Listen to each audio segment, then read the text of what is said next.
Well, the teams are out here at Bramall Lane. We've had a light show. The PA's deafening, so are the supporters as well. Chris Owellamo is alongside me. Coventry, as we're hearing there, the slight favourites, the odds for promotion. 25 years since they left the top flight, and what a story they've been on since, dropping all the way to League One. It would round off that story if they were to get back. Is this where the nerves come in? You are so close, but also so far away. Yeah, I've been in this exact position, sitting top of the table. I think when Wolves, we won the championship, we were top of the league from the second week in September, and we stayed there all season.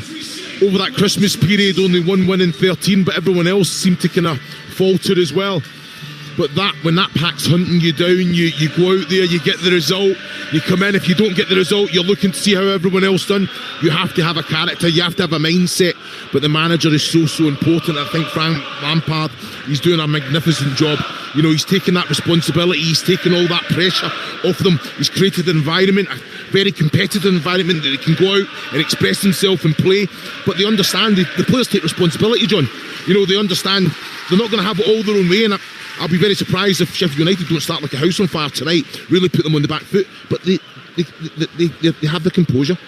They're comfortable without the ball, and then in that transition, they're brave enough to say, you know what, it's our turn now. And that's something that I've loved. And this Sheffield United side have shown glimpses of that as well. So this is going to be one hell of a football game. Over on Talksport, 8 o'clock is the kick-off. Real Madrid versus Benfica. Before that, Adrian Durham will be bringing you the goals as they go in from around the grounds where we are covering games tonight. If you've not already, download the Talksport app. You can swipe left and right between Talksport and this game here on Talksport 2, where we are seconds away from kick-off. Coventry in their all sky blue kits will get us underway. It's rolled back to goalkeeper Carl Rushworth, who stood to the right of his D and launches it down this near side touchline. Sheffield United in red and white striped shirts, black shorts, black socks. They defend the Kop end to our right hand side in the first half. It was a 3-1 victory to Coventry when the sides met at the Rico back in November, although Sheffield United did take the lead through Sam McCallum. Goals from Sakamoto, Bobby Thomas and Brandon Thomas Asante in the second half, giving the Sky Blues the lead, or the win rather. 3 more points on that particular evening, and they will be looking for 3 tonight, that they will extend their lead at the top of the table. So it's quite interesting. You're looking at Carl Rushworth, and he just goes long into that right channel, big ball, and then Matt Grimes, one of the probably the most technical players in the league, just no touches on the ball, just turns the Sheffield United defence straight away, trying to get the ball, pick up seconds and play in the right areas. Sheffield United winning here 2-1 against Sheffield Wednesday on Sunday. 2 early goals. They thought the rout was going to come, then that Calvin Phillips red card that we discussed earlier. Seeing Sheffield Wednesday get some encouragement. Radone, a scorer for Coventry at West Brom, he's going to be penalised there for a foul on Dibriel Soumare. He's the player that's come in to replace Calvin Phillips at the heart of the Sheffield United midfield. Yeah, Soumare, he done very well when he came on at the weekend. He was very poor, I've got to say, the game before that against Portsmouth. So tonight he just can't take too many touches. Straight away there you've got the likes of Radone, you're going to make Matt Grimes or Nyeka as well. It's going to be all about him, so he's got to make sure 2-3 touch maximum. Soumare was on the ball there using his strength, and Sheffield United have moved it to the right where the dangerous and pacey Andre Brooks will link up with Sirike. He's got to the byline, but he's carried the ball out of play. Will be a goal kick. That right side will be important tonight for Sheffield United as well. Spot on, John. I think when you're looking at Sirike, you're looking at Andre Brooks as well. They're so direct. I'm just saying that's a massive opportunity there. It's great play. Siriki's done a fantastic overlap. He's got round Mason Clark there. It has to be end product. A cross has to come in. I don't know why he's taken another touch into the box. That's an opportunity to actually get a cross in. There's bodies, Sheffield United bodies waiting for that cross coming in. Andre Brooks, a product of the Sheffield United Academy. They're whispering it round here, but they are really fearful he could leave in the summer if Sheffield United don't get into those playoffs and into the Premier League. He's only got 1 year left on his contract. He scored 5 goals already this season, 4 in his last 6. Lots of interest around January, but Sheffield United able to hold off those bids. But a really exciting talent, just 22 years of age. Sheffield United have a throw on this near side where it's Harrison Burrows, former Peterborough left-back, plays it down the line towards Patrick Bamford, who was actually training with Coventry and Frank Lampard's side before he made that move to Sheffield United in October, as the ball is played back to Sheffield United goalkeeper Michael Cooper. Yeah, it was excellent play. Sakamoto with the little one with the outside of the boot to Jack Redoni there, and he went with his left boot. If he goes with his right, he can actually control the ball, take it down the line. He's already got in behind Harrison Burrows, and Bindon's a little bit tucked in as well, so he's got a real opportunity. He went with the outside of his boot. The control wasn't great, so it takes it towards Bindon. That opportunity's gone, John. The last two meetings between the two sides here at Bramall Lane have both ended in Sheffield United 3-1 wins. Coventry haven't won on their last 7 visits to Bramall Lane. The last time they did win here, both of these teams were in League One. Lovely turn by Soumaré, looking to make his mark early in the game. The Senegal-born 23-year-old is on a season-long loan from Braga as Sheffield United play it back to the edge of their own area where Sidi Peck is waiting. He's played it to the right side where Sheffield United can try and come forward, but the pass from Sirike was behind and out of play as he was looking for Brooks, and it will be a throw to Coventry midway inside their own half on the far side. And Van Avik just taking his time there after Sheffield United probably starting a little bit livelier than Coventry. Yeah, just that quality just needs to be laid. Soumaré, good couple of touches, and then the pass to Sidi Peck a little bit too much.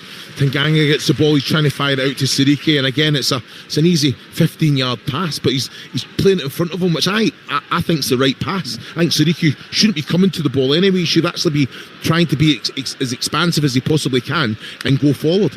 Boos there for Callum O'Hare as he wandered across to the far side to collect the throw that Sirike took. It's the same again. O'Hare looking for Sirike. Callum O'Hare, who spent a number of years with Coventry, well over 200 appearances for them, 5 years in total after leaving Aston Villa for the Sky Blues. His contract ran out. They expected him to move on to Premier League heights, but he stayed in the Championship with Sheffield United. 8 goals this season for the Solihull-born midfielder as the ball comes long from Burrows, Sheffield United's left back, down this near side. It's hooked away initially by Bobby Thomas, but it's back in Sheffield United possession. Lovely take from Sidi Peck inside the centre circle, and he moves it out to Brooks. Immediately Sirike starts to make the sprint forward to overlap the Sheffield United right winger, and he looks for Sirike, but it's played straight to Jay De Silva. And then Coventry can break here with the pacey and skillful Jack Redoni coming down the left side. Lots of red and white stripes back, and a challenge that comes in from Japhet Tanganga that gets the ball clear. I've just got to say, it's excellent defending on both parts. Andre Brook gets the ball, Sirike breaks his neck to get round. I think he's getting in behind De Silva. I think the pass from Brooks isn't bad. A little bit more, maybe purchase on it to take it past De Silva, but then Tanganga, timely challenge on Redoni. Fantastic without the ball. Both teams they've showcased that many times this season. Tanganga again inside his own half. We've had 6 minutes here on Talksport 2. It's Coventry, the leaders, travelling to Sheffield to take on Sheffield United. 0-0 so far. Here's Peck outside of the right boot to Soumaré, right of the centre circle, back out to the Sheffield United far side there, right as Brooks comes infield. It's a left-footed floated ball to this near side to Gustavo Harmer. Instant control from another former Coventry man, and a teasing low cross few inches away from the goal. No one could quite get a touch. Bamford was the closest. He's gone all the way through and out for a corner on the far side. 0-0. Well, Hammer can't do any more. You know, it's an excellent control. He fires it across. Just look at this on the monitor, John, because you're looking at Patrick Bamford, you're looking at Callum O'Hare. Wonderful touch. He then just takes it, that touch, fires it across. There has to be a Sheffield United contact. Bamford and Callum O'Hare actually were both onside. They went between the defensive unit of Coventry, but there was that much pace in the ball. I still think there should be a contact there. Throw yourself at it. Rushworth got the slightest touches the goalkeeper, which has led to the corner. Now there's a real melee around the penalty spot in the area to our left hand side, in front of that packed away end of Coventry City supporters, every one of them on their feet above the big scoreboard that is between those fans and the top tier. 0-0, 7 minutes gone. This is live on Talksport 2. Over on Talksport, it is live commentary of Real Madrid versus Benfica. Corner which Sheffield United will eventually take. They're still pushing and shoving. Everyone's so tightly packed on the penalty spot. Now they spin away. It's come off the back of a Sheffield United shirt, and a shot that came in. It was a fiercely hit shot from Andre Brooks, left of the D, striding onto it. It's caught the side netting as it goes wide via a deflection. Still 0-0. Another Sheffield United corner. Yeah, I don't mind that from Andre Brooks. He's alive to the second phase. The only thing, if I'm going to be overly critical, he's got to go across goal. He goes with power to that near post. He's got to go across goal, hit the target. There's so many bodies in front of you. Short corner, and it comes back to Harmer from Burrows, right-footed from the left of the area. Tried to curl one into a dangerous area, but it was gathered by Carl Rushworth Halifax born on a season-long no. Now we've got a bit more trouble on the far side. Tanganga has got in a mix-up with 2 and 3 Coventry players. They're pushing and shoving. And after we saw all of this kind of stuff in the Steel City derby on Sunday, clearly the adrenaline's still running, and the referee at the moment, he's just stood back, John Busby, watching this all take place and take shape. Eventually players start to disperse. And John Busby will call over Matt Grimes and Japhet Tanganga, the 2 captains. Tanganga will get a yellow card. He will jog back to his defensive position and just seem like something out of absolutely nothing. And we've got the first yellow card of the evening. Yeah, well, it just comes from a little melee around the penalty spot. Just players just both at it. They're both not letting go of each other at all. And then there's nothing in it at all. I'd rather the referee, John Busby, just having a talking to there. I know he's got to take authority in the game. Probably the right thing to do, but there is a lot on it. We want all players there. We don't want the game spoilt by that. But yeah, just absolute nonsense from the 2 of them. They just wouldn't let go of each other. 9 minutes gone. It is Sheffield United 0, Coventry 0, live on Talksport 2. Rushworth is taking his time over the free kick, all in black to our left-hand side with some flashes of bright yellow on loan from Brighton, where he came through their academy. Mentioned he was Halifax born. He actually started with the Halifax and then the Huddersfield academy side. He's yet to make an appearance for Brighton. He's been on loans with Walsall, Lincoln, Swansea and Hull. 11 clean sheets this season, the most in the Championship. Coventry have had a very tight ship at the back. That's going to be nudged back to Rushworth, just stood on the edge of his penalty area, moves it onto his left foot and drives a ball out to the far side. And as you can tell by the crowd reaction, straight out to play. Sheffield United throw, it's 0-0. Yeah, it's unlike Rushworth, distribution usually on the money there, without unforced error as well. Sometimes you can tell that this is information that Frank Lampard said. Turn them. Let's go big. Let's go long. Not too many touches. Don't invite them on. Don't give them. Don't allow them to get any kind of momentum or any foothold in the game. And I don't mind it, because we know that this Coventry side can play. Sheffield United have probably had more of the ball, used it a little bit better as well without really curating too much. Harmer has picked up a loose ball from Bobby Thomas and he's down the left and he's into the area. Thomas sliding in, it deflects off both of the players and it remains in play. Joel Latabodiere sends one skywards to the edge of the area where it will drop here to Brooks, right of the box, will try and go beyond De Silva, but it was a good challenge. But Sarike arriving and carrying it to the byline before De Silva recovers with a sliding challenge, and it's another Sheffield United corner, 0-0. Yeah, it's excellent from Sheffield United, just picking up second ball. Sidney Peck, good strength as well, fantastic little touch into Sumari, finding Andre Brooks, and he knows every time. You've called it already a couple of times, every time Andre Brooks gets the ball, Sarike, that's the green light for him to go. And like say, Jade Silva there, very timely challenge in the box as well, or Sarike's going to get end product and put it into the danger area. Sarike and Brooks both coming through the Sheffield United Academy, just a one age group between them as the corner is swung in from that right side. It's a big towering header that's cleared away by Frank Onyeka, man of the match on Saturday in their win at West Brom. Back on the far side with Burrows with a well-hit shot through a crowd of players. Right corner of the box, well held by Carl Rushworth, 0-0. Yeah, well, Harrison Burrows, he does have that. He's got a wonderful left foot. I don't mind him taking that shot on there. Fantastic hands from Rushworth as well. But they're playing too much in the wrong areas here. Here's Callum O'Hare, who dribbles and turns and spins inside the box. He's pulled it back for Bamford. He stretches to bring the ball under control. Burrows arriving with a cross. It was a glancing header from Thomas at the near post. Not too many Sheffield United players had committed themselves into the box, and there's a foul on the far side. Gustav Harmer, with a foul on Mason Clark. We can take a breath. It's still 0-0. Yeah, I think it's you're looking at Mason Clark's done very, very well there. I think he's got the wrong side of Hammer and just tried to take it away. It was a foul. Just looking at the Harrison Burrows shot there, the ball was good movement on it as well. He struck it very, very well. Carl Rushworth will place the ball over on the far side, about 25 yards from his goal. 0-0 here on Talksport 2. Coming up in a few minutes' time on Talksport, Real Madrid Benfica live commentary. You can download the Talksport app and swipe between the two games as the evening goes on and these two games progress. Free kick there for a foul on the far side. It was Haji Wright, the big striker, throwing his weight around. Turns 28 next month, the Los Angeles-born attacker. 14 goals this season. Coventry's leading goal scorer. That hat-trick against Middlesbrough. A key game and key goals against the side that sits second in the table. Coventry top.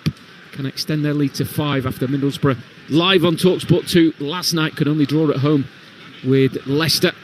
There's a long clearance from Michael Cooper in his second season since joining from Plymouth. The Sheffield United keeper drops to Harmer alongside Samare. Harmer wriggles free from a crowd of players onto the edge of the area, runs into Latabodiere. You can hear the home crowd who think that should be a free kick.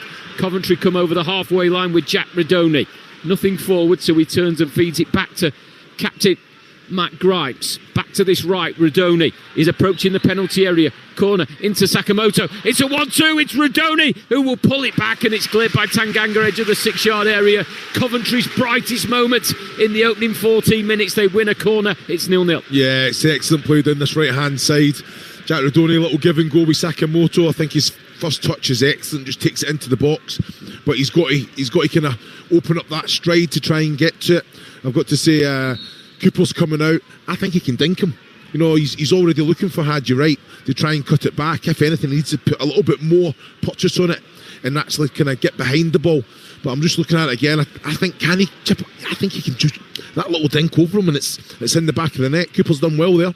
Van Eyck with a long throw towards the penalty spot, and Andre Brooks displaying all of his talents with an overhead kick inside the penalty area. Another one for the showreel. Well, it's just hot my back just watching them do that, to be honest with you, John. Yeah, great athleticism. 0-0 here on Talksport 2. Going back to that chance for Redoni, he scored, albeit a very different goal on Saturday at West Brom, but you just feel his confidence would be better. I expected him to have a shot, I must admit. Yeah, but you look at it, you know, I think he's missed a lot of football this season, hasn't he? So he's come back, and even though he's back in the fray. Hadji Wright will get the shot in. Well, he's out-muscle Bindon. Sheffield United players thought it was a foul. I think it was just pure power, and then it bounced delightfully for a left-footed shot, corner of the 6-yard area. It's flown over the bar, but Coventry, after having to defend after 15 minutes, back-to-back chances to take the lead. It's 0-0. He's done ever so well there, Hadji Wright. Great strength as well, and he knows exactly where the goal is. He's actually probably got too much purchase. He actually goes with the left, the way it bounces. Now, he's natural, he can finish with both feet. And I think he has to actually go with the left because Tanganga comes across as well to help out his partner, Bindon. There's another run here, and Hadji Wright is clean through. Oh, he just didn't quite control it right as he tries to chip back onto his left foot. There was a hint of handball as he rolls it to Sakamoto, who was sprinting into the box on the right-hand side. Sheffield United gather and clear. It remains 0-0 as Sheffield United send a long ball forward. He just couldn't get it under control, Hadji Wright, and I think he should have taken it and get the shot away himself there. Here comes Sheffield United. Callum O'Hare, dispossession, Jada Silva. A ball in from the right. Well, that's cool from Bobby Thomas. Sticks out a right boot. Bamford lurking behind him, edge of the 6-yard area, just kills the ball dead. And his goalkeeper, Carl Rushworth, comes a few yards out and just gathers the ball. Hint of a back pass? Don't think so. Nah, he's just put his foot out, isn't it? It's a great touch in fairness because Callum O'Hare has put some whip on that as well. He's in. Here's Bamford. Oh, he checks back and tries to coolly slot it home. He's fancied it on his right, then moved it to his left, but in the end he's just passed it straight to... And Coventry guilty of giving possession away again. Well, I think Bamford has to take this on with the right. He's done ever so well. He's done the little fade. Bobby Thomas is out the game. He's got to find that bottom left-hand corner. You know, he's almost right too confident. Yeah, it's one of straight at him as well. I don't understand it. You either go power where you're comfortable and the stronger foot, albeit he is good with both feet. It's fantastic skill to create the opportunity, but he's just got to pick his spot and have that composure.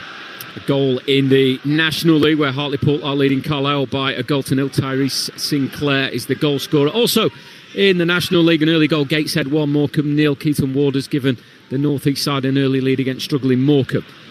Harrison Burrows facing his own goal, hooks it over his shoulder, may have regretted that as it dropped to Hadji Wright, but he's been helped out by Tyler Bindon, who will hook the ball clear from the edge of his own penalty area. The 21-year-old New Zealand-born who is on loan from Nottingham Forest this season. Well, we've seen that Hadji Wright, he's got the better of both Tanganga and Bindon in there. He's won nearly all of his aerial duels. So this is where you're looking at the likes of Redoni, Sakamoto, even Mason Clark on the left-hand side. Can they get a little bit closer? Now gambling behind, because, like you say, if he's flicking it straight on, you've got to... Sakamoto's reactive rather than anticipating it there. 17 minutes gone. Sheffield United 0, Coventry 0 here on Talksport 2. Sakamoto drifting in field. Some lovely bits of skill before finding Redoni, who we expected to play in that number 10 position, but does drift out to this right-hand side, the former Huddersfield midfielder. key man for Coventry this season, in his second season since costing nearly £6 million from the West Yorkshire club. Began at Wimbledon. That goal at West Brom was his first since scoring 2 in a 7-1 win against Queen's Park Rangers. That was back in August. A ripple of applause from the away supporters as Coventry substitutes start to warm up on a really mild night in South Yorkshire. There was a spell where I didn't have a coat on, it was that warm. Maybe that was just a walk up from the bottom of this big old stand, the main stand here at Sheffield United. We're perched nicely at the back of it with a perfect view of proceedings this evening. Yeah, I think they had the quality to play through a good press there. You know, Suriki playing forward, Andre Brooks coming inside, little bounce to Sidney Beck. Callum O'Hare's always going to run into that channel that Andre Brooks has left, and then that's a nice little battle up against De Silva, but defended very, very well. Took Sheffield United 10 games to get their first league win of this season. Meanwhile, Coventry started the season unbeaten in their first 12 in the league, where they won 9 of them. Here's Gustavo Harmer, former Coventry player. A ball across the halfway line where Andre Brooks will sprint to keep the ball in play. Immediately he's got Suriki in front of him, but he plays it square into Samare, right of the centre circle, before going back to Jaffet Tanganga, the Sheffield United skipper, joined in the summer from Millwall. A big transfer for Sheffield United, a sign of their pre-season intent, but that's a ball that's gone out of play. Coventry have the throw, it's 0-0. Yeah, I'm just looking down at Chris Wilder now. He's giving Harrison Burrows a little bit, because and he's spot on. Harrison Burrows takes that touch and he can go into Gustavo Hammer first time, just down that line, right in front of you, both dugouts as well. He wasn't too happy, I don't think, Harrison Burrows there. He just turned away. An equaliser for Morecambe at Gateshead. Chris Popoff has scored the equaliser, 17 minutes gone there.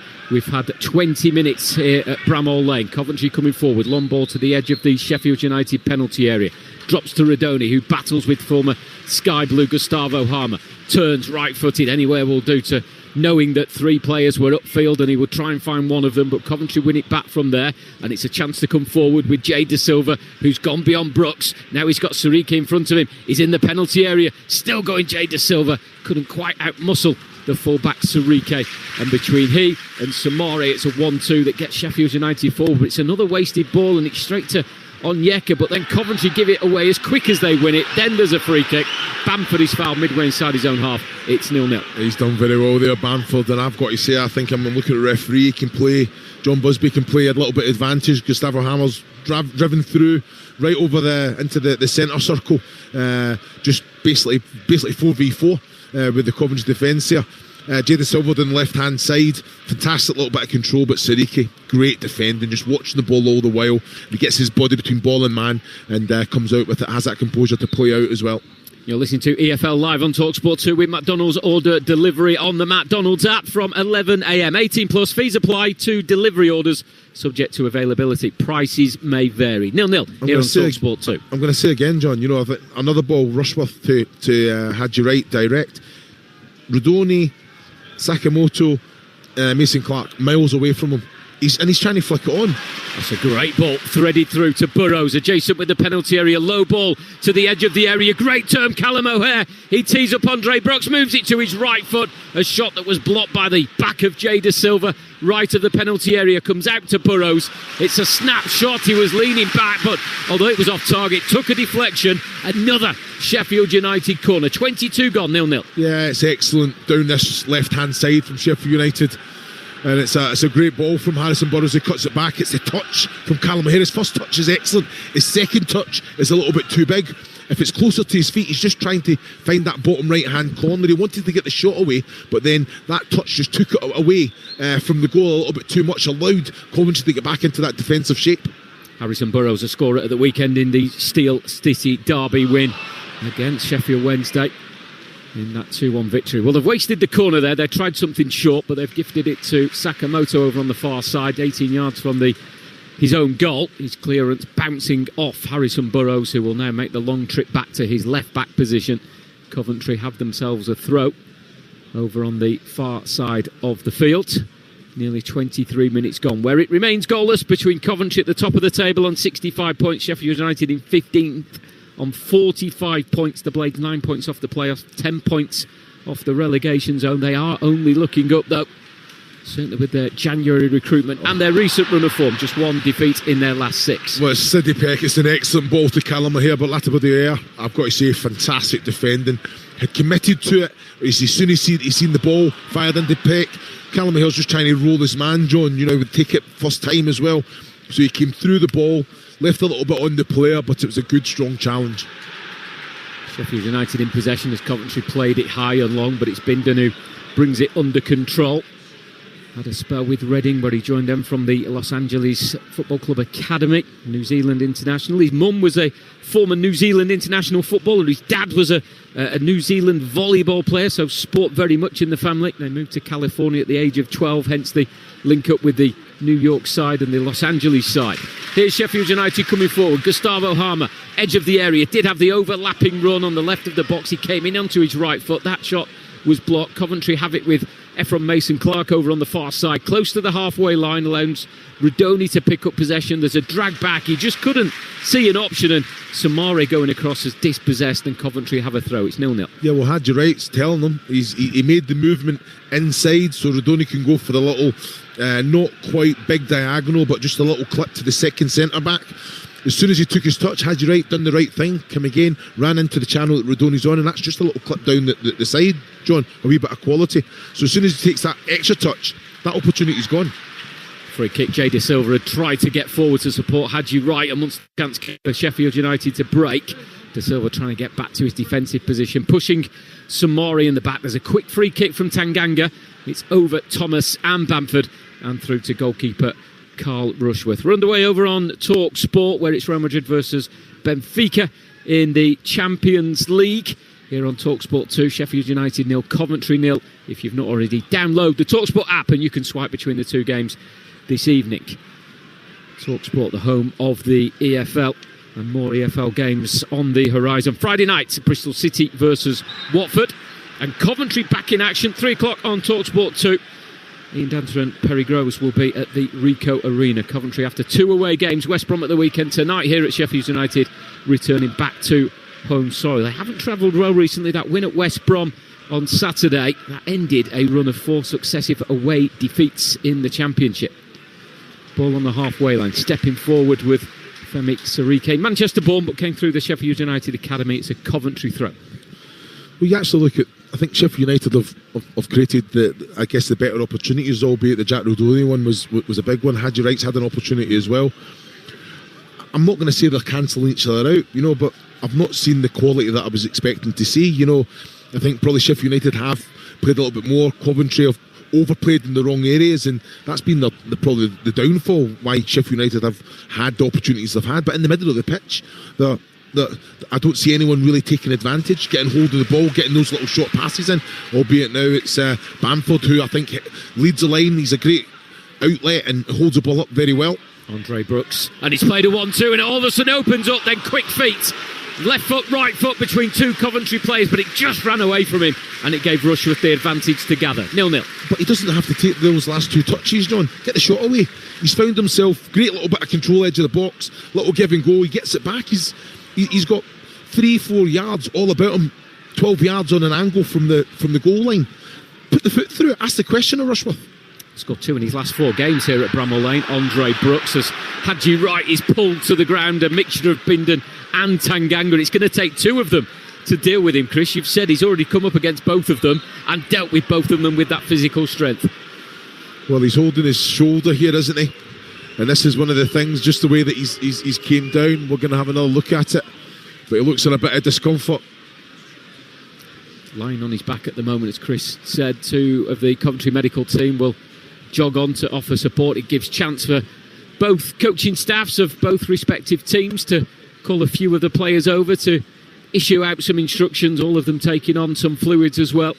27.5 minutes gone. We have got a goal in the Championship where it's Millwall 1, Birmingham 0. Femi Aziz scoring after 25 minutes. And Morecambe, after being a goal down and now 2-1 up at Gateshead, Jack Nolan has given Morecambe the lead. So this is a concern. As we said, Hadji Wright leading scorer, 14 goals in all competitions. They're just trying to manipulate that left shoulder. Or is that painfully maybe putting it back in place as well, Chris? I'm leaning on your experience here. Yeah, well, they'll know, if he has a weakness there. I think straight away he knew that something wasn't right. You can see by the way that he was holding his left arm. It was them that was controlling all the movement. He is definitely feeling a sharpness in the shoulder. Just looking at the challenge now in the monitor. So Tyler Bindon, you know what?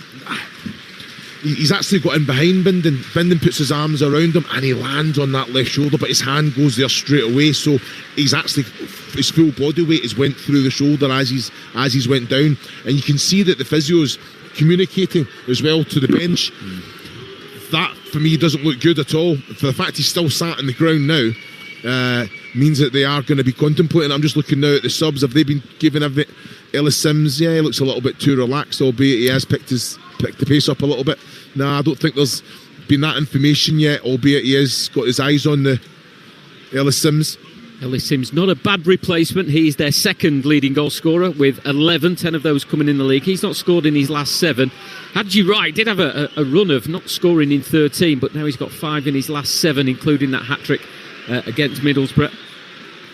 Wright is back on his feet, although he certainly doesn't look comfortable. A sign as well, Chris, just talking about Coventry, you've got 2 players there in Wright and Sims on double figures. Brandon Thomas Asante on the bench, he's got 10. Torp has got 7. Mason Clark has got 7. Goals coming from every angle. Oh, this is still a concern. Yeah, it will be. I think, especially with the form that he's in, it's important. He leads the line. He's so powerful. He scores goals. He scores important goals as well. He'll want to play. But it's just one of them, I think you don't want to lose a player. I think he's ready to go. You can still see that he's in a lot of discomfort, so that's one that definitely to keep an eye on. I'm reading the body language of Frank Lampard, who just tapped him on the back as if to say, go on then, carry up. Yeah. There is a goal over on Talksport. Real Madrid 0, Benfica 1. Rafa has scored after 14 minutes. Free kick here where it remains goalless. He's flicked away by Tanganga. Bobby Thomas will allow that to roll out for a Coventry throw, almost on the corner flag on that far side. We've had half an hour here, goalless in this championship game. On Talksport 2, home of the EFL. And Coventry still down to 10 men as they await the return of Hadji Wright. They're in no rush to take this throw, and it will be taken by Frank Onyeka, who joined on deadline day on loan from Brentford. He cost Brentford £10 million back in January of 2021 from FC Midtjylland. It's his cross, it's headed away by Bindon near side of the 6-yard area. We'll come back to Onyeka, who curls in a really good cross. It's flicked off the head of Bindon, stays in the area. Brooks jumped but didn't make contact with his head. It bounced off his shins, and then he clears the ball high up towards the Coventry half of the field, where it's cleared away first time by Van Aerwyck. Drops on the halfway line where Onyeka is there, and he just hooks the ball forward to the edge of the area. A clean header from Bindon is into Radoni. Here's Hadji Wright, chance to test that shoulder, didn't really get the ball under control, was swiftly closed down by Tanganga, and then Sheffield United would look to break. Nice layoff by O'Hare to Burrows, but the return pass by Bamford is straight to Matt Grimes, and now Coventry have their turning coming forward down this right touchline. It's Jack Radoni. It's a great underlapping run by Van Aerwyck, and he will cross the ball in towards Wright on the far post from the byline. It will be a corner. It was a brilliant cutback by Femi Sirike, the fullback, who read the danger and got in front of Hadji Wright. It remains 0-0. Hadji Wright doesn't look comfortable, does he? No, he doesn't, but I've got to say it's an excellent challenge from Sirike there. Radoni and Van Aerwyck down this right-hand side. It's an excellent ball. I've got to say, Hadji Wright, he's just waiting for the ball because all the pace is on. He's whipped it across. I tell you what, Sirike has done ever so well just to put Hadji Wright off there. Coventry corner. It's Millwall 2, Birmingham 0, and Real Madrid have equalised in their home game against Benfica. It's also Norwich 1, Sheffield Wednesday 0. Corner comes in at the near post. Arriving was Onyeka, but he couldn't get the ball on target. Deflected wide and into the cop end to our right-hand side. It's Tristan Kramer has given Millwall that 2-goal lead, and Norwich's goal scorer is Fistengard against the already relegated Sheffield Wednesday. The scorer for Real Madrid is Shamani. 0-0 here at Bramall Lane. We've had 33 minutes of this championship game where we await the first goal. Coventry top of the pile. Sheffield United looking up towards the playoffs, hoping they can hit a consistent run. They're currently on a run of just 1 defeat in their last 6. And just one loss in their last 4 at home. That came against the team in second place in the league, Middlesbrough. Coventry have a throw here, just in front of Chris Wilder, all in black with bright white trainers at the right corner of his technical area. Frank Lampard in a pair of navy blue chinos, navy blue coats, with Bobby Thomas in front of him, playing the ball high and forward towards Hadji Wright, just trying to still shake off that injury. As Harrison Burrows shields the ball away from Sakamoto. He just tried to lie that one back to Bindon to make the clearance. It didn't have enough power on it, and then when Bindon gets there, all he can do is play the ball out, and Coventry have an opportunity for a long throw. It's 0-0. Yeah, well, I've just seen Sidney Peck have a proper go at Harrison Burrows and Tyler Bindon. You know, there's no communication there whatsoever. I think their distances are too far apart, so I think they've got to work together as well. Harrison Burrows, for me, or Bindon, can just put a foot through it. Milan van Ayvac will send in the long throw. It's by the penalty spot. Mason Clark had a swing but didn't make contact. It was cleared away by Sarike. He's been involved over the last few minutes, approaching the last 11 minutes of normal time in this first half. Still goalless on Talksport 2. Yeah, keeping the pressure on now, picking up second balls, not allowing Sheffield United to come out, and this is where you just got to have that understanding, game management. With quality, can you just turn them and then get yourself out, give yourself a little bit of respite? Another long throw from the far side. Drops to the edge of the area. Sakamoto, low drive, blocked by Patrick Bamford, just a couple of yards inside the penalty area. Sarike clears long. Van Ayvac's facing his own goal, but he turns neatly away from former teammate Gustavo Harmer. Sakamoto helping the ball into the centre of the Sheffield United half, but it's the team in red and white that pick up possession. Sumare, first time ball delivered into the feet of Andre Brooks, always looks lively, gets a buzz of excitement around Bramall Lane when he has possession, lays it off to Harrison Burrows. Now it's Sumare, 35 yards from the Coventry goal to our left hand side. Sumare tried to be intricate with the pass, Burrows didn't quite read it, rolls out for a goal kick. 10 minutes of the first half remain, 0-0. Yeah, you can see his frustration there. He had to whip it, he had to try and put pace on the ball, and then just the accuracy just left him a little bit, because Harrison Burrows was in a fantastic little pocket of space there. But better from Sheffield United, playing with a purpose, Sidney Peck picking up those second balls. I think in that transition, the right pass was on to Samari. Ball over the top, too heavy for Wright, who was chasing down, runs through to Michael Cooper. A choice of European listening tomorrow across the Talksport network. 5:45 kickoff on Talksport 2, Europa League playoff, second leg, Stuttgart against Celtic. 8 o'clock on Talksport 2, Crystal Palace against Sarinsky, second leg of their Conference League playoff, and a Europa League playoff second leg on Talksport tomorrow night. 8 o'clock kickoff, Nottingham Forest versus Fenerbahce. Here at Bramall Lane, 0-0. Closing stages of the first half on Talksport 2. Peck for Sheffield United, 10 yards inside the Coventry half, over on the right side. Infield to Samari is inside the centre circle, and he moves it towards this left side to Bindon. Did look towards Burrows, decided what wasn't the preferred option, so it goes back to the right side with Brooks. Sarike's drifted infield on this occasion. Lovely skill by Brooks, and he's into the box, and he's cutting in on his left foot. It's a shot that's blocked by Grimes on the edge of the area. Again, that buzz of excitement when Andre Brooks picks up possession.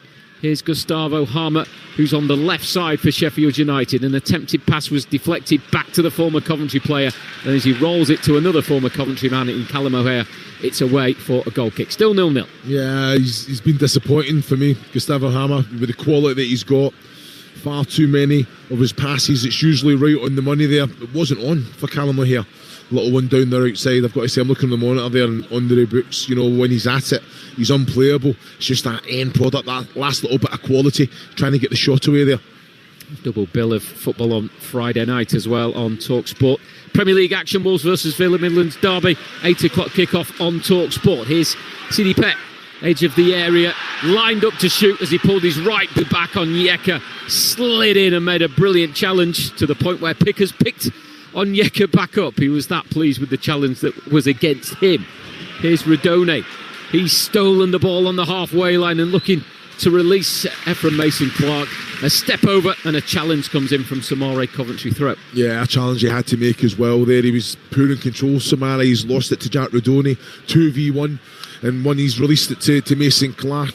Very timely challenge as well, and I don't mind that at all. Sidney Peck Onyeka comes in through the back. It's an excellent challenge, but how he picked him up as well. I think, it was a good little battle, that centre of the pitch. The other game on Friday night, by the way, 8 o'clock kick-off. Talksport 2, Bristol City versus Watford in the Championship. 2 Championship games on Saturday, 12:30. Portsmouth versus Hull, and at 3 o'clock Coventry in action again against Stoke, live on Talksport 2.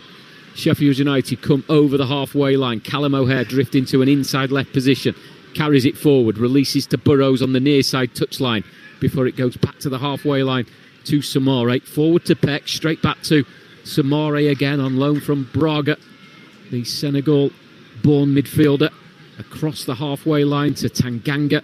First time ball out to the right side to Brooks. Again, this time Sirike, as he did a moment ago, drifts infield rather than doing that overlapping run, trying to just mix things up again as we come towards half-time. Still at a stalemate between these two Championship sides, with eyes of trying to get back towards the Premier League. Coventry leading the table with, at the minute, a 2-point gap on Middlesbrough. They could extend that to 5 if they could claim victory tonight. As Sheffield United through Bindon, playing the ball back to their goalkeeper, Michael. Frustration, as you can hear, amongst the home crowd. Yeah, well, Coventry have done their job, and tell you what, he's done ever so well here. Sirike has been very impressive, not just tonight, throughout the season. Now, if Sheffield United can shift into Burrows, he's got acres of space on the left, but Harmer has gone back infield into a central area. Norwich have scored a second, 2-0 against Sheffield United. Paris Magoma. Here is Burrows, eventually does receive it on the left. It's his cross curled towards Bamford. There was only really Bamford to aim for, and a host of sky blue jerseys. Headed clear, back to Burrows again on this left-hand side. Coming up against former teammate Mason Clark this evening. The two of those won the EFL trophy when they were together at Peterborough. Rodoni turns inside the centre circle. He sees the shape of Samari, moves towards him, so he plays it back to Grimes, who just hold things together in that midfield. The 30-year-old who joined from Swansea last January. And he starts to make a move forward, Grimes, but Coventry will play it back into their own defensive area with 5 minutes of normal time in the first half remaining. Sheffield United 0, Coventry 0, live on Talksport 2. Yeah, I think they've used it. You know, you look at the way that they're getting hold of the ball. Sirike said the Peck, seeing a lot of it. You know, too many times Sirike, it's unforced error. He's trying to kind of force the pass. Sometimes just get those little short passes in. You know, build that confidence up. Albeit, I think Sheffield United have used the ball the better. You're listening to EFL Live on Talksport 2 with McDonald's order delivery on the McDonald's app from 11 a.m. 18 plus fees applies to delivery orders, subject to availability. Prices may vary. Cooper from inside the D. Left-footed pass forward to Tanganga. Came through the ranks at Tottenham, made 50 appearances. He's making his 88th Championship appearance tonight. Most of those with Millwall, 29 of them with Sheffield United. Just the one goal came here on New Year's Day in a 3-1 win against Leicester. As the ball is played high towards the far side of the field, header forward from De Silva, the Coventry left back. Well, that was a poor pass, and Bamford reading it, carrying the ball out to the far side, close to the corner flag. He's got players arriving in the box. He's played it back to the edge of the area. Samare, lovely first touch, opened up the space. Left-footed strike from inside the D has fizzed over the bar to rapturous applause from inside the stadium. But it remains Sheffield United 0, Coventry 0. Yeah, Bamford's done ever so well. Great little touch, take him into that kind of right channel. And then he finds Sumari. I've got to say, it's a wonderful first touch. Takes him away from Onyeka as well. But then the only thing, hit the target. You're at the D, the 18-yard edge of the 18-yard box. Just make sure you can see Carl Rushworth's eyes. Just make sure you hit the target there and work the goalkeeper. Samare yet to score for Sheffield United. It's his 25th appearance tonight in all competitions. This is only his second start since New Year's Day, replacing the suspended Calvin Phillips. Now O'Hare, for the moment, got the better of Van Arwijk, but then the Coventry fullback having a nibble, and it's a free kick to Sheffield United, won by the former Coventry player in O'Hare. Yeah, O'Hare's excellent little running behind. I've got to say, I think Van Arwijk very lucky not to see a yellow card here. 2 hands on the back of Callum O'Hare, and I've got to say the referee John Busby was in a great position and seen it all. Very surprised the yellow card didn't come out. Free kick about 10 yards infield from the left touchline, 35-ish yards away from the goal. Most of the bodies are on the 18-yard line or just creeping into the penalty area to our left-hand side. It's where the Coventry fans are gathered in the lower tier in the stand towards behind Carl Rushworth's goal. It will be delivered by Harrison Burrows. Left-footed O'Hare with a glancing header at the near post, 8 yards out. Rushworth was certainly panicked by that one, just backpedaling towards the back post. It looped wide and over, and it remains with 2 minutes of normal time remaining here on Talksport 2. Sheffield United 0, Coventry 0. Yeah, it's all Callum O'Hare can do there. Excellent ball in, all the paces on it. Callum O'Hare's just helping it on, trying to find that back post as well. And he wasn't a million miles away, because he did. I've got to say, I think he was comfortable, Rushworth. But from the first glance, all the power was on the cross itself. And it did panic him a little bit. Yeovil 1, Sutton United 0 is a latest score in the National League. The ball is played high and long towards this near side. Sakamoto leaping and got a glancing touch. It will come off, well, Sakamoto thought that came off Bindon, but it will be a Sheffield United throw, 18 yards from their own goal. Harrison Burrows will take it.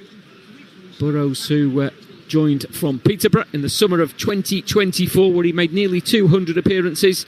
He's been involved in all but 2 league games for the Blades this season, 2 unused substitute appearances. Most of those games have been starts, couple off the bench. That goal at the weekend, his second of the season. He scored 5 last season, the left back. A threat at both ends. Here is Samare. He's inside the Coventry half, looking to the near side to the left, where he's got Burrows waiting. Orange boots playing it forward to Gustavo Hamer onto his right foot. A curling ball that Rushworth punches. Bamford was just in front of the goalkeeper, but Rushworth dealing with the ball in. Now it's Sarike, goes down softly in the view of the referee. There was a hand on his shoulder, and I just feel he made the most of it. Sarike, though, looking at the referee's assistant, hands on his head. John Bugby made that decision very quickly as we tick towards the 45th minute. Remains 0-0. I just don't think it's enough to make Sarike go down. But you look at the body language of Mason Clark as he's walking away, and we will get another look at it, John. We are now. He takes it round, takes that great little bit of skill, gets away. Now, what I will say, for me, it's a penalty kick. Okay. Because the hand goes round the wrist, he pulls him down. That's enough for me for that to be a penalty kick. I think he goes down easily, but I still think there's enough in that. And the only thing that will go for Mason Clark is the linesman who's standing behind him doesn't see that. I think if he sees the arm go round the wrist and the little pull, I think he says to the ref, it's a penalty kick. Bobby Thomas with a clearance to Sheffield United, try and end the half on the front foot. This is where we need video as well as radio. Chris has done a full demonstration there of what was going on. I feel like a championship defender all of a sudden, feeling the physical presence of Chris O'Well. I know he went lightly on me there, though. He's cleared here as far as Callum O'Hare. It's going to open up for a left-footed shot. Bobby Thomas got his body in front of O'Hare, positioned himself to make himself as big as he can. Here is Gustavo Hamer, drifts into a central area, 25 yards out, ball forward, intercepted by Grimes. This could be a Coventry break with Radoni. Was he tripped by Peck? Free kick given, to the anger of the home crowd, who still have that penalty playing out in their minds. Well, I've got to say, Callum O'Hare done ever so well there, picking up the ball, driving into the 18-yard box. He gets a shot away with the left, and Bobby Thomas is a fantastic block. It is a free kick. In fact, I'm looking at it now, he actually gets the ball, Sidney Peck there, but the referee's close behind. I don't think that one's out. It is a free kick. Jack Radoni, I think, has to release the ball a little bit earlier. In injury time at the end of this first half, free kick to Coventry on the halfway line. Chris Popoff has got a second just before half-time for Morecambe. They lead at Gateshead by 3-1 on loan from Leicester. Bobby Thomas will keep this in at the corner flag, and he's hooked one into the penalty area. He stayed forward from the free kick. Bamford's clearance is up rather than away. It's still on the edge of the area. Bamford gets a second attempt. He's played it short to Harmer, who's facing the corner flag, laid back to Burrows. His clearance straight to De Silva, but then he's controlling it. Brooks has snuck in, and at the moment Sheffield United have a man over. Brooks coming down the middle, plays it through to O'Hare. He opens his legs up and allows it to run through to Sariki on the far side. It's pulled back to Peck. It's a low ball cleared by Van Ijwijk. Will come back to Brooks, who lined up the shot, hit it firmly, blocked by Van Ijwijk. Then it was a shot from Samare that was blocked by Latabodiere. It's incessant pressing at the end of this first half, all in the way of that goal to our left-hand side.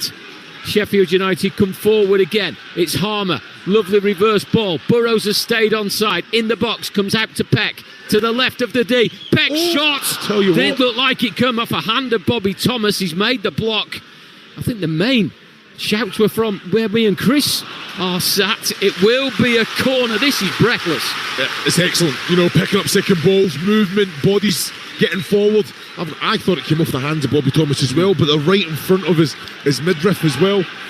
But like you say, Samari, Andre Brooks getting the shot, fantastic block. And then Samari, again, tell you what, just throwing their bodies in front of it, Coventry. A Sheffield United corner to end this thrilling first half, where we still await the first goal.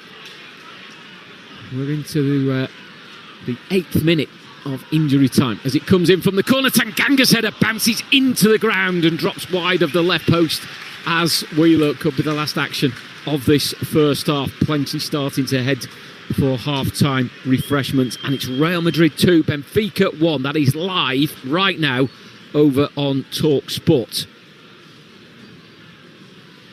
A goal kick to restart proceedings that Carl Rushworth will take a little bit of time over after his side has just felt that real Sheffield United presence. Well, the kick won't be taken. Half-time whistle has gone here at Bramall Lane, and at the break it is Sheffield United 0, Coventry 0. Not through lack of effort from both of the sides. Coventry with some decent efforts, with Haji Wright with a shot that was driven over.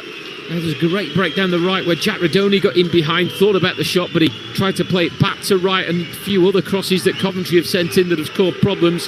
A great one that was aimed towards right, brilliant defending from fullback Femi Sirike. Samari for Sheffield United, a shot from the edge of the area that whistled over. The big talking point, hence the boos at the break, is a big penalty appeal, maybe even 2 penalty appeals. The main one, though, was when Sirike looked to be upended in the penalty area by the Sheffield United defender Jay Da Silva. And I think, Chris, that is probably the main talking point. That's what the fans have remembered coming in at the break in what's been a really exciting game. Well, you look at it, I think Sirike didn't have to go down, but I think when you go, and I don't want to get your wrist again, I think Da Silva knows exactly what he's doing, and he's clever because the linesman is blindsided by it because it's that side. I just don't feel there was enough that Sirike made the most of it. Yeah, he felt the pressure.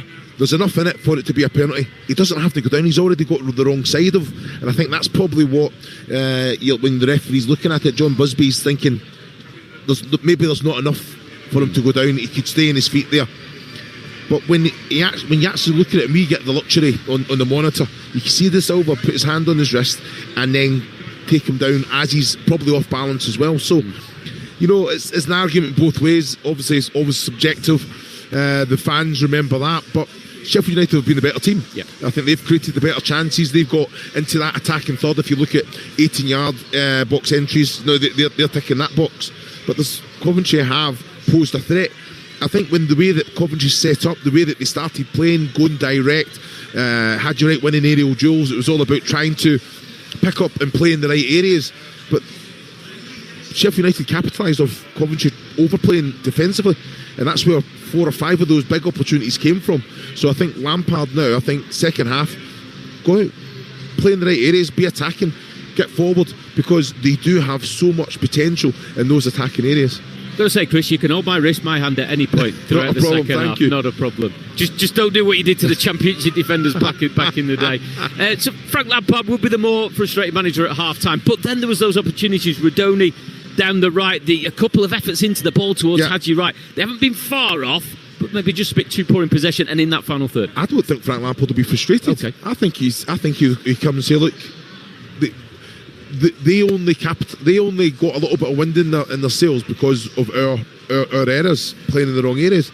But when they did play, some great little bits of fantastic play. Jack Radoni, Sakamoto linking up, the little one where he should have probably dinked it. Van Evik, when he's whipped it across, again, the defensive challenge on Haji Wright from Sirike. They've had big opportunities. So straight away now he all has to say, right, okay, no, it's not an easy place to come. Not an easy place to come at all. So go out, have a little bit more bravery on the ball, something that he instills into them, because it's all about doing the right things, setting the right way. You quieten the crowd, and then go from there. Half time here at Bramall Lane. Over on Talksport right now, you can hear live coverage. Real Madrid 2, Benfica 1. Second half is going to be here on Talksport 2. You won't miss a kick. Half-time at the break. It's Sheffield United 0, Coventry 0. The UK's #1 football experience. Kick-off live on Talksport 2. Got an unquenchable thirst for sport? Get up to speed with the day's biggest sports stories with the Talksport Hit. Crammed full of the latest team news, big match previews, and discussing the day's hottest topics. An improvement week in, week out. Plus, get all the latest results and full fan reaction to the biggest events in world sport. It's a wonderful goal! Satisfy your thirst for sports news with the Talksport Hit. Subscribe now on Acast, Apple Podcasts, Spotify, or wherever you get your podcasts. EFL Live on Talksport 2 with McDonald's. The Big Arch is here to stay at McDonald's with its very own delicious sauce. Available from 11 a.m, subject to availability. Price and participation may vary. Evening. How's your night shift going? Just a quick check-in from Acorn Insurance, the taxi specialists. We've been by your side for over 40 years, helping new drivers earn a no-claims bonus from day one and accepting up to 9 years no claims from veteran cabbies. That's why we're the largest taxi insurance specialist in the UK. Find out more at acorninsure.co.uk/taxi. Bye for now. Acorn Insurance and Financial Services Limited is authorised and regulated by the Financial Conduct Authority. Yorkshire Tea, where everything's done proper.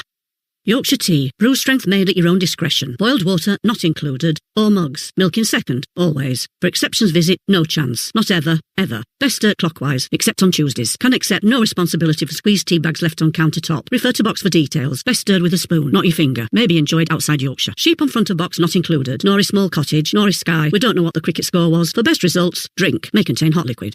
Whew. Blimey. Listeners, we interrupt the airwaves to share an incredible discovery. The reason why Britain hasn't been so great of late is because the country hasn't been eating enough Weetabix. We must get to work in rebuilding Great Britain, Bix by Bix. By delivering Weetabix to whoever plans the traffic diversions, to delivery drivers who can't seem to find your house, and people who don't stack the dishwasher properly. To Britain, we must say, have you had your Weetabix? On track, Tuesday afternoon from 2 on Talksport 2. Keep ahead of all the action in the world of motorsports. He's shown that you don't need to win from pole position. Extended hard-revving roundups, in-depth racing analysis, and big-name interviews. If I'd gone 1.5 tenths slower, I would have been P10 on the grid. So it's so tight. Talksport 2 rounds up the biggest stories and the latest racing rumors. Championship points are more vital than ever. On track, Tuesday afternoon from 2 on Talksport 2. Kick-off. King of football commentary. Kick-off live on Talksport 2.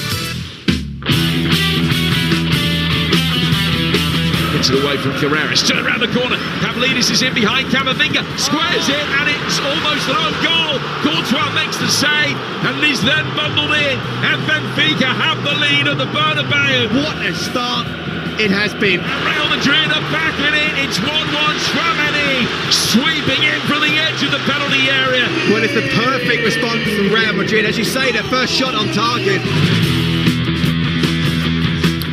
That is over on Talksport right now, heading up to half-time. It's Real Madrid 1, Benfica 1 in the second leg of the Champions League playoffs. Here at Bramall Lane on Talksport 2, half-time here, Sheffield United 0, Coventry 0. Elsewhere in the Champions League, some cracking games already taken place. Atalanta 4, Dortmund 1. Atalanta have gone through 4-3 on aggregate. That was thanks to an injury time penalty. They've won 4-3 on aggregate. There were 3 sending offs in injury time as well. Juventus 1, Galatasaray 0. That's half-time at the minute. Galatasaray are leading 5-3 on aggregate. It's PSG 0, Monaco 0, so PSG have a goal advantage there.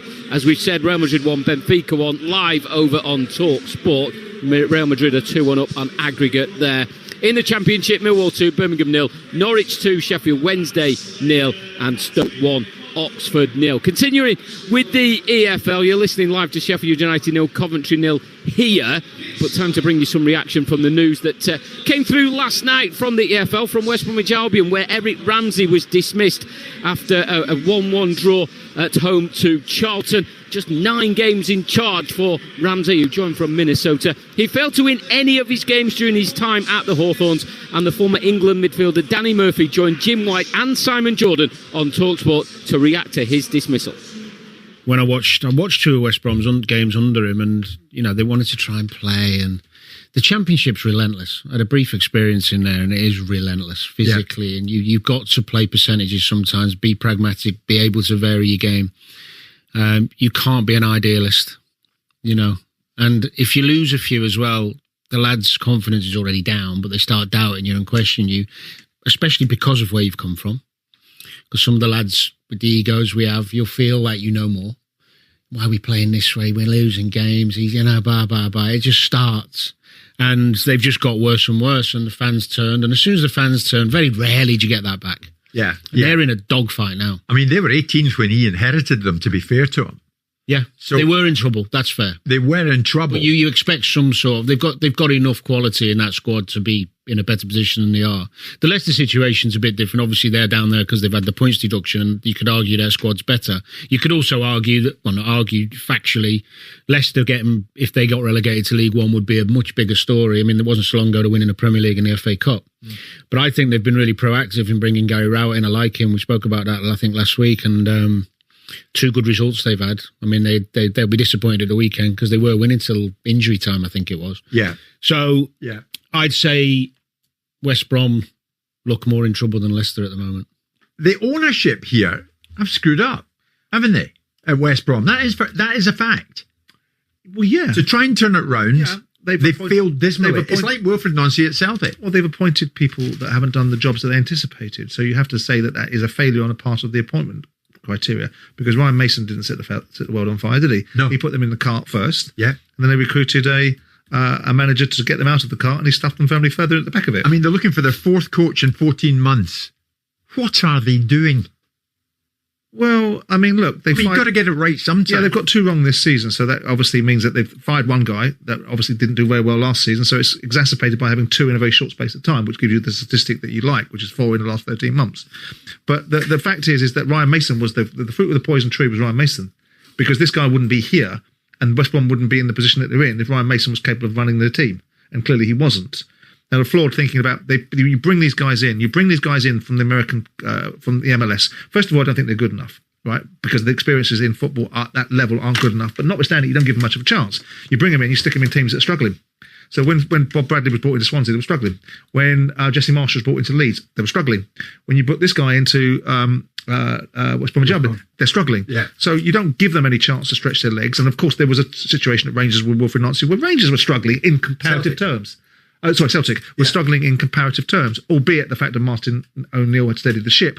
The actual club in of itself was in disarray, with owners and shareholders falling out with fans, and the style of play not being where it wanted to be, and the team getting booted out of the Champions League thanks to Brendan Rodgers' contribution. So with all that in mind, it's not a perfect landscape for American coaches to come in, or coaches from the MLS, and be given a fair airing.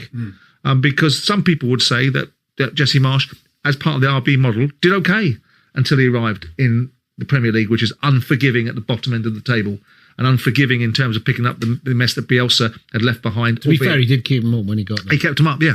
He did keep him up. So, West Brom have never been as well run as when Jeremy Peace ran them. But ownership since then have never been the same football club. White and Jordan are back at 10 a.m. tomorrow on Talksport. Prior to that will be the Talksport Breakfast. Alan Brazil and Gabby Agbonlahor in the hot seat. Right now over on Talksport, it is half-time. Real Madrid 1, Benfica 1 in the second leg of the Champions League playoff. We're here at Bramall Lane on Talksport 2, where it's Sheffield United 0, Coventry 0. More European action on Talksport tomorrow. 5:45 kickoff, Stuttgart versus Celtic in the Europa League playoff second leg. That's on Talksport 2. Also on Talksport 2, following that 8 o'clock kickoff, Crystal Palace versus Surinsky, and 8 o'clock on Talksport will be Nottingham Forest versus Fenerbahce on the Europa League playoff second leg. More EFL action on Friday night, Bristol City versus Watford here on Talksport 2. That's an 8 o'clock kickoff on Saturday, 12:30 from Fratton Park, live commentary on Portsmouth and Hull, also on Talksport 2. Following that game on the south coast is Coventry. They're back in action again, 3 o'clock Coventry versus Stoke. Talksport, the home of the EFL. Sheffield United are back on the field here at Bramall Lane. First half with not too many clear-cut chances, a couple of shots and blocks and crosses that came in from various sides. Just awaiting the Coventry seemed to re-emerge. There was a penalty appeal that Sheffield United will certainly claim that wasn't given. Coventry have had their substitutes warming up throughout that first period. Mentioned earlier, Coventry haven't won at Bramall Lane in the last 7 visits. It was a League One game in February of 2013. The last time Coventry won here in this corner of South Yorkshire, it was a 2-1 victory. But the last time they got a second tier win here at Bramall Lane was a 1-0 win in 2010. Gary McSheffrey was the scorer. Last season here it was 3-1. Gustavo Harmer was one of the goal scorers. Rodoni scored for Coventry. On that day it was 2-2 at the Ricoh Arena. Both of the teams back on the field. There will be a blast of the Chip Butty song to try and get that atmosphere going again. All of those Coventry fans who stood throughout the first half have done it throughout all of half-time, and they'll be stood for the whole of the second half, which is live here on Talksport 2. Even Stevens in the first half, Chris Owellamo. Where's your money for the second half? Yeah, like you say, I think when you look at the talent that's on show, I think any one of these teams can take a real foothold in this game and take control. So when you look at it, I think what are Coventry going to do? I think they'll have a little bit more. I think be a little bit more patient in the build-up, try and play through the thirds, have a little bit more control of the game. I'm sure Frank Lampard will say to them, look, you cannot play willy-nilly in that defensive third, because the way that Sheffield United are pressing, and they've done it again, overplayed. Chance of a break ball with the outside of the right boot from Van Aerwyk, almost on the halfway line. Haji Wright, who had a shoulder injury in the first half, but he seems to be okay. He does have a heavily bandaged left wrist as well. He came into the game with that. But that's nothing too serious that's going to stop him. Coventry's leading goal scorer, 14 in all competitions this season, 5 in his last 7. Free kick against the aforementioned Haji Wright. £9 million in the summer of 2023 while he was playing over in Turkey. Had spells with Schalke and VVV Venlo in Germany and Holland respectively. As the ball is laid back to Michael Cooper. Ever present in the league for Sheffield United this season. 9 clean sheets from his 33 appearances. There's Tanganga, the central defender, wearing number 2, a red back, to complement the red and white striped shirts on the front of the Sheffield United jersey. They kick in the second half from left to right as we look high up in the main stand towards the Kop ends where the main noises come from. And Sheffield United happy to keep possession for the moment close to their own penalty area. 0-0 at Bramall Lane, live on Talksport 2. Yeah, I think they've done that very well. I think they've known when to play that defensive unit. Like even now, Harrison Burrows and Bindon now linking up well, and then when it has to go, it goes. But like you say, Siriki already gambling off Brooks here. They have a nice way trying to suck Coventry out, and then it just leaves those little pockets. Somani needs to kind of lift up the levels a little bit. Sidney Peck getting on the ball a lot, and like you say, passing forward with quality. But it's like the Siriki, Harrison Burrows bombing forward and trying to get into those wide areas, those channels, every opportunity. 0-0 Sheffield United versus Coventry. Sheffield United's last home clean sheet was way back in December, 3-0 here against Birmingham.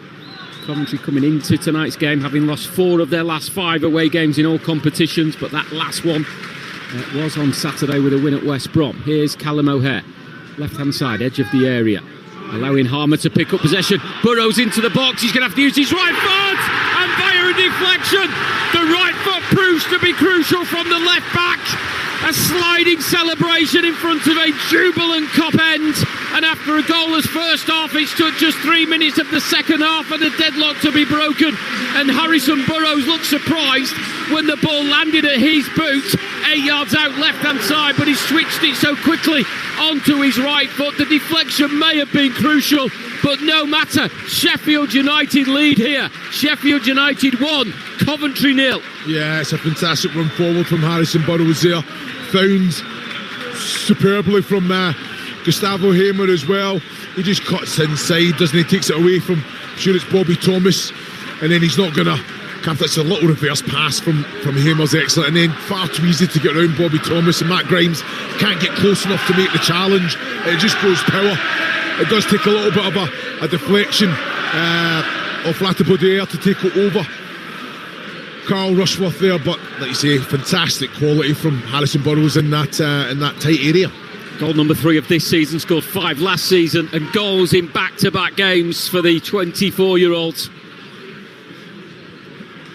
People still taking their seats as they heard that roar around Bramall Lane. How do Coventry react? How do the leaders respond to going behind, particularly on this run that they are on away from home? And after waiting so long for a goal, we finally have one. Sheffield United leading live here on Talksport 2. They started the day 9 points off the playoffs. That hope remains, Chris. Yeah, exactly. I think they will. That kind of forces issue a little bit. You know, it's all about risk and reward now. You can already see the way that they're pressing, and that's Matt Grimes on the edge of the 18-yard box pressing it. It's just a thing that you'd like them to come out and say, you know what, this is the way that we're going to set up. This is the way we're going to try and take control. I know we're here at Bramall Lane, but with the quality they have, they've sat back and allowed Sheffield United to dictate the tempo of the game. Another team that are in the playoffs, Millwall. They lead Birmingham by 3-0. Next Saturday, 12:30 on Talksport 2. Hull versus Millwall. Live commentary. A playoff tussle. Here's Mason Clark, another former Peterborough man, like Burrows, looking to get on the score sheet. Bundled over, but again, to me anyway, no sign of a penalty there. Well, it's the same two, isn't it? Yes. Sariki and Mason Clark. There, Sariki can't get out the way. Mason Clark, a little bit of trickery, few little step overs, and runs into the path of Sariki there. So it's a coming together. I don't think it's a penalty. Here's Coventry responding brightly to go in behind. Mason Clark again on this left-hand side, close to the 18-yard area. Overlapping was De Silva, comes out to Grimes. His touch is straight to De Silva. The space to pick out across here, left-footed towards the far post. And it's clear to the edge of the area. Onyeka's volley was caught with the outside of his boot, skewed away, and it's landed close to the corner flag, and it stayed in play. It's a comfortable clearance for the goal scorer Burrows, but straight to Thomas. Onyeka on the stretch, can't get the ball in his control, and Sheffield United springing forward with Brooks on the right side over the halfway line, full of pace, full of skill, full of talent, and onto his left foot, and a shot, and he's saved by Rushworth. Low down, just had to drop to his left-hand side to make a comfortable save, but the run from Brooks, he's dynamite at the moment. Yeah, it's excellent. So direct, isn't he? And you look at Matt Grimes here, he can't get anywhere near him. He's done ever so well. He'd be so disappointed that he's not troubled. Carl Rushworth in the Coventry goal, straight at him, comfortable one for him to collect. He's got to try and find the corner because he had either side. He had you right. Rudoni is fine right. He's laid it onto Ephraim Mason Clark. He's on the edge of the area, just slightly to the left. Here's Haji Isa, who's on the left of the box. He wants it on his right foot, and a shot through the keeper. And the reply from the leaders is instant. And it's Haji Wright, their leading goal scorer. It's 6 in his last 8. More importantly, Coventry, after going behind, don't let it get them down. And Haji Wright stepping in right-footed.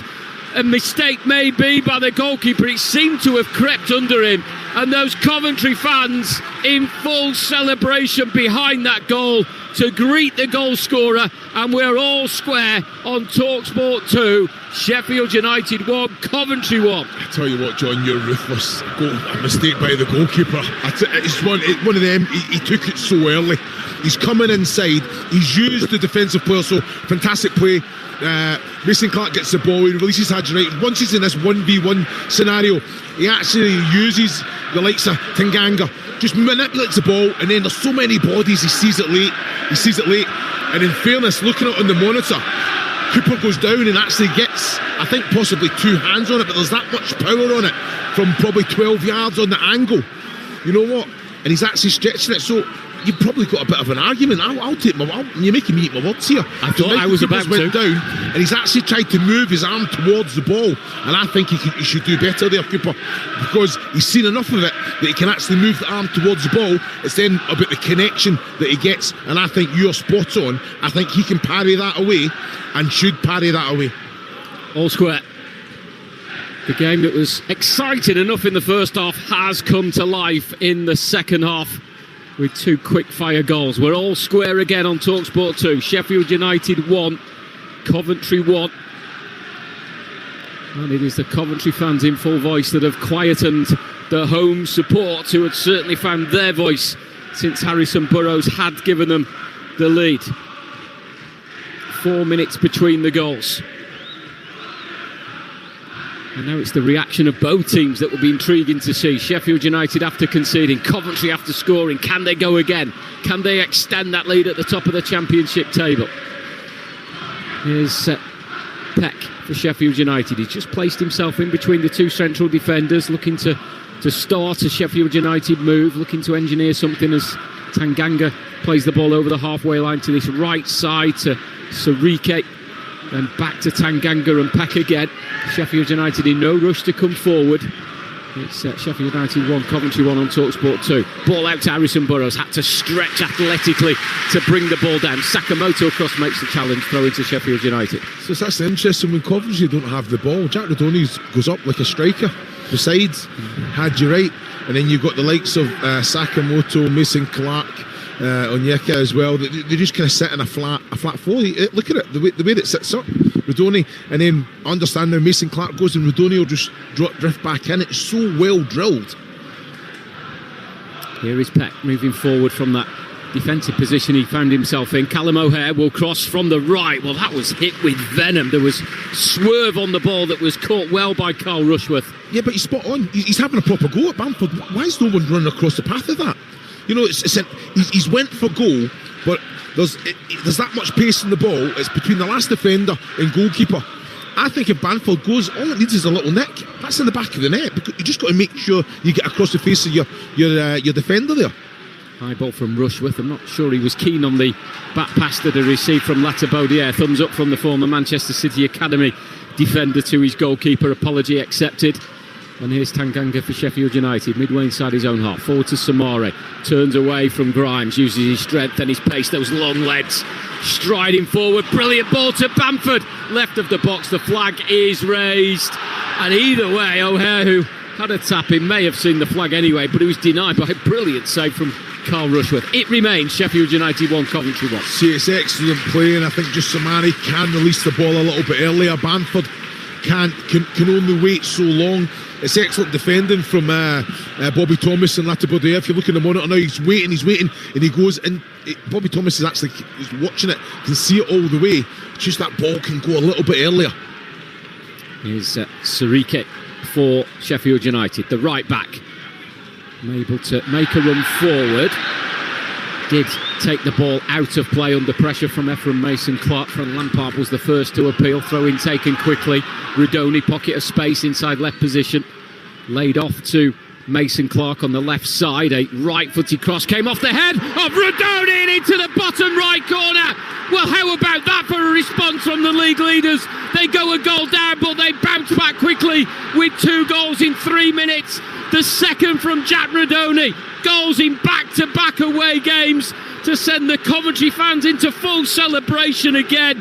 A right-footed cross from Mason Clark took a nick off a Sheffield United defender, and that set it up perfectly for Rodoni, who angled a powerful header into the bottom right corner. The leaders lead. It's Sheffield United 1, Coventry 2. Well, I've got to say it's an excellent ball in from Mason Clark. It takes the deflection. Jack Rodoni does not care because all the pace was on the ball. He's found himself in between both centre-backs and just waited till you see the accuracy of the header itself. He just puts it into that right-hand side. Does it take a little nick as well? I tell you, it's a wonderful ball, isn't it? All the pace is on it. He's watched all the flight of the ball, he's seen it, and then, like you say, the accuracy in the header, the power's there. It's a wonderful header, and I've got to say Michael Cooper doesn't have a chance. Definitely not an error on the keeper's part this time. Out of his reach at full stretch.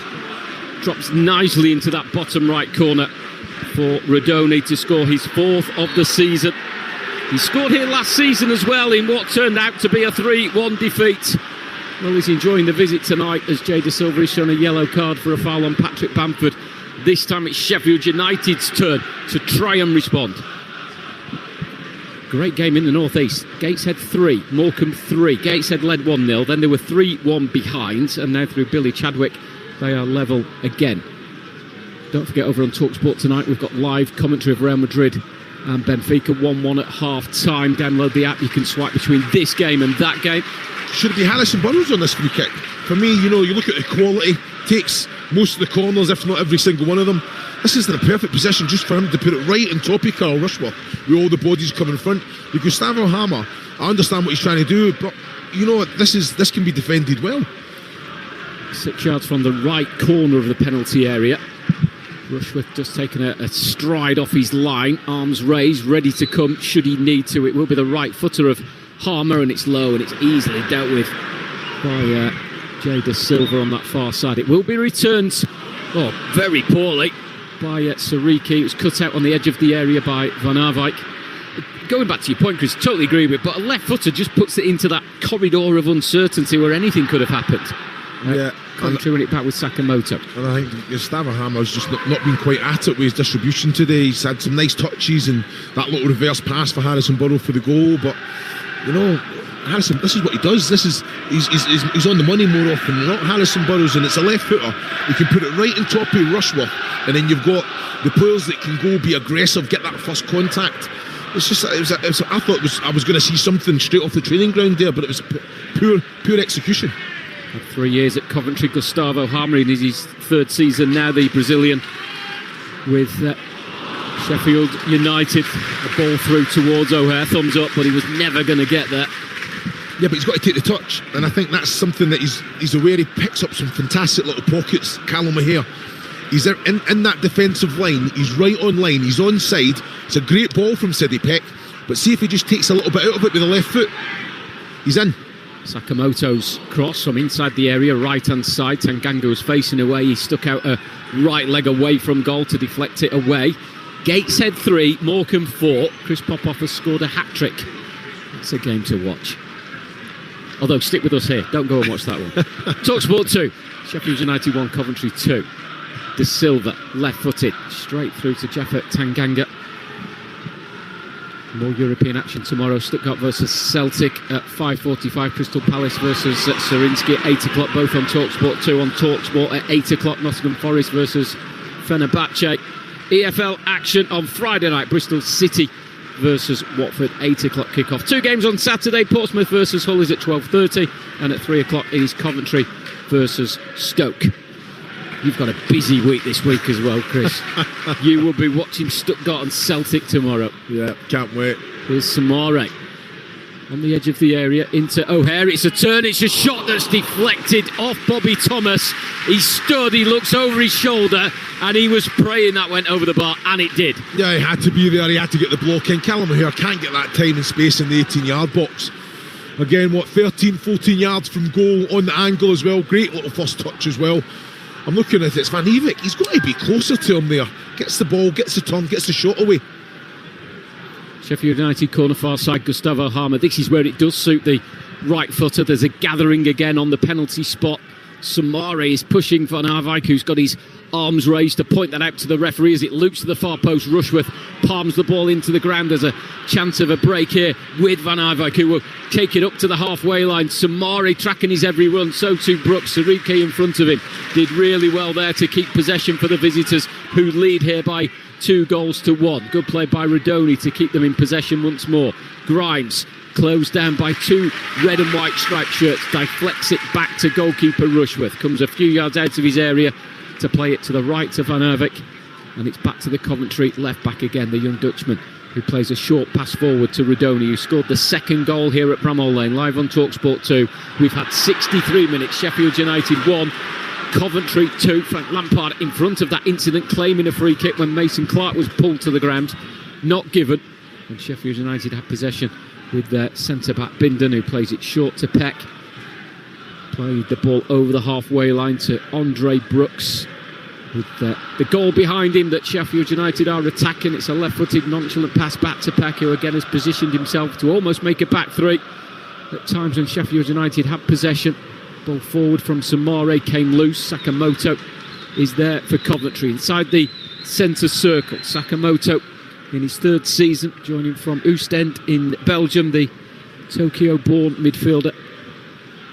As it goes back to Rushworth, and then Thomas goes long again. A high ball in the Sheffield sky, drops where Bindon heads it forward. Wright's gone down again. He was down in the first half with a shoulder injury, and now Onyeka looking for a free kick against Samore, not given. Sheffield United in possession, halfway line with Brooks, forward to O'Hare, goes back to Samore. Option to get it out to the left-hand side to Burrows. He scored Sheffield United's goal. He gave them the lead, but they trail here 2-1. Callum O'Hare, left of the penalty area, right-footed pass to Harmer on the edge of the box. Then it's into Peck, 25 yards out. Thought about shooting, but he's given it back to Gustavo Harmer, who does shoot.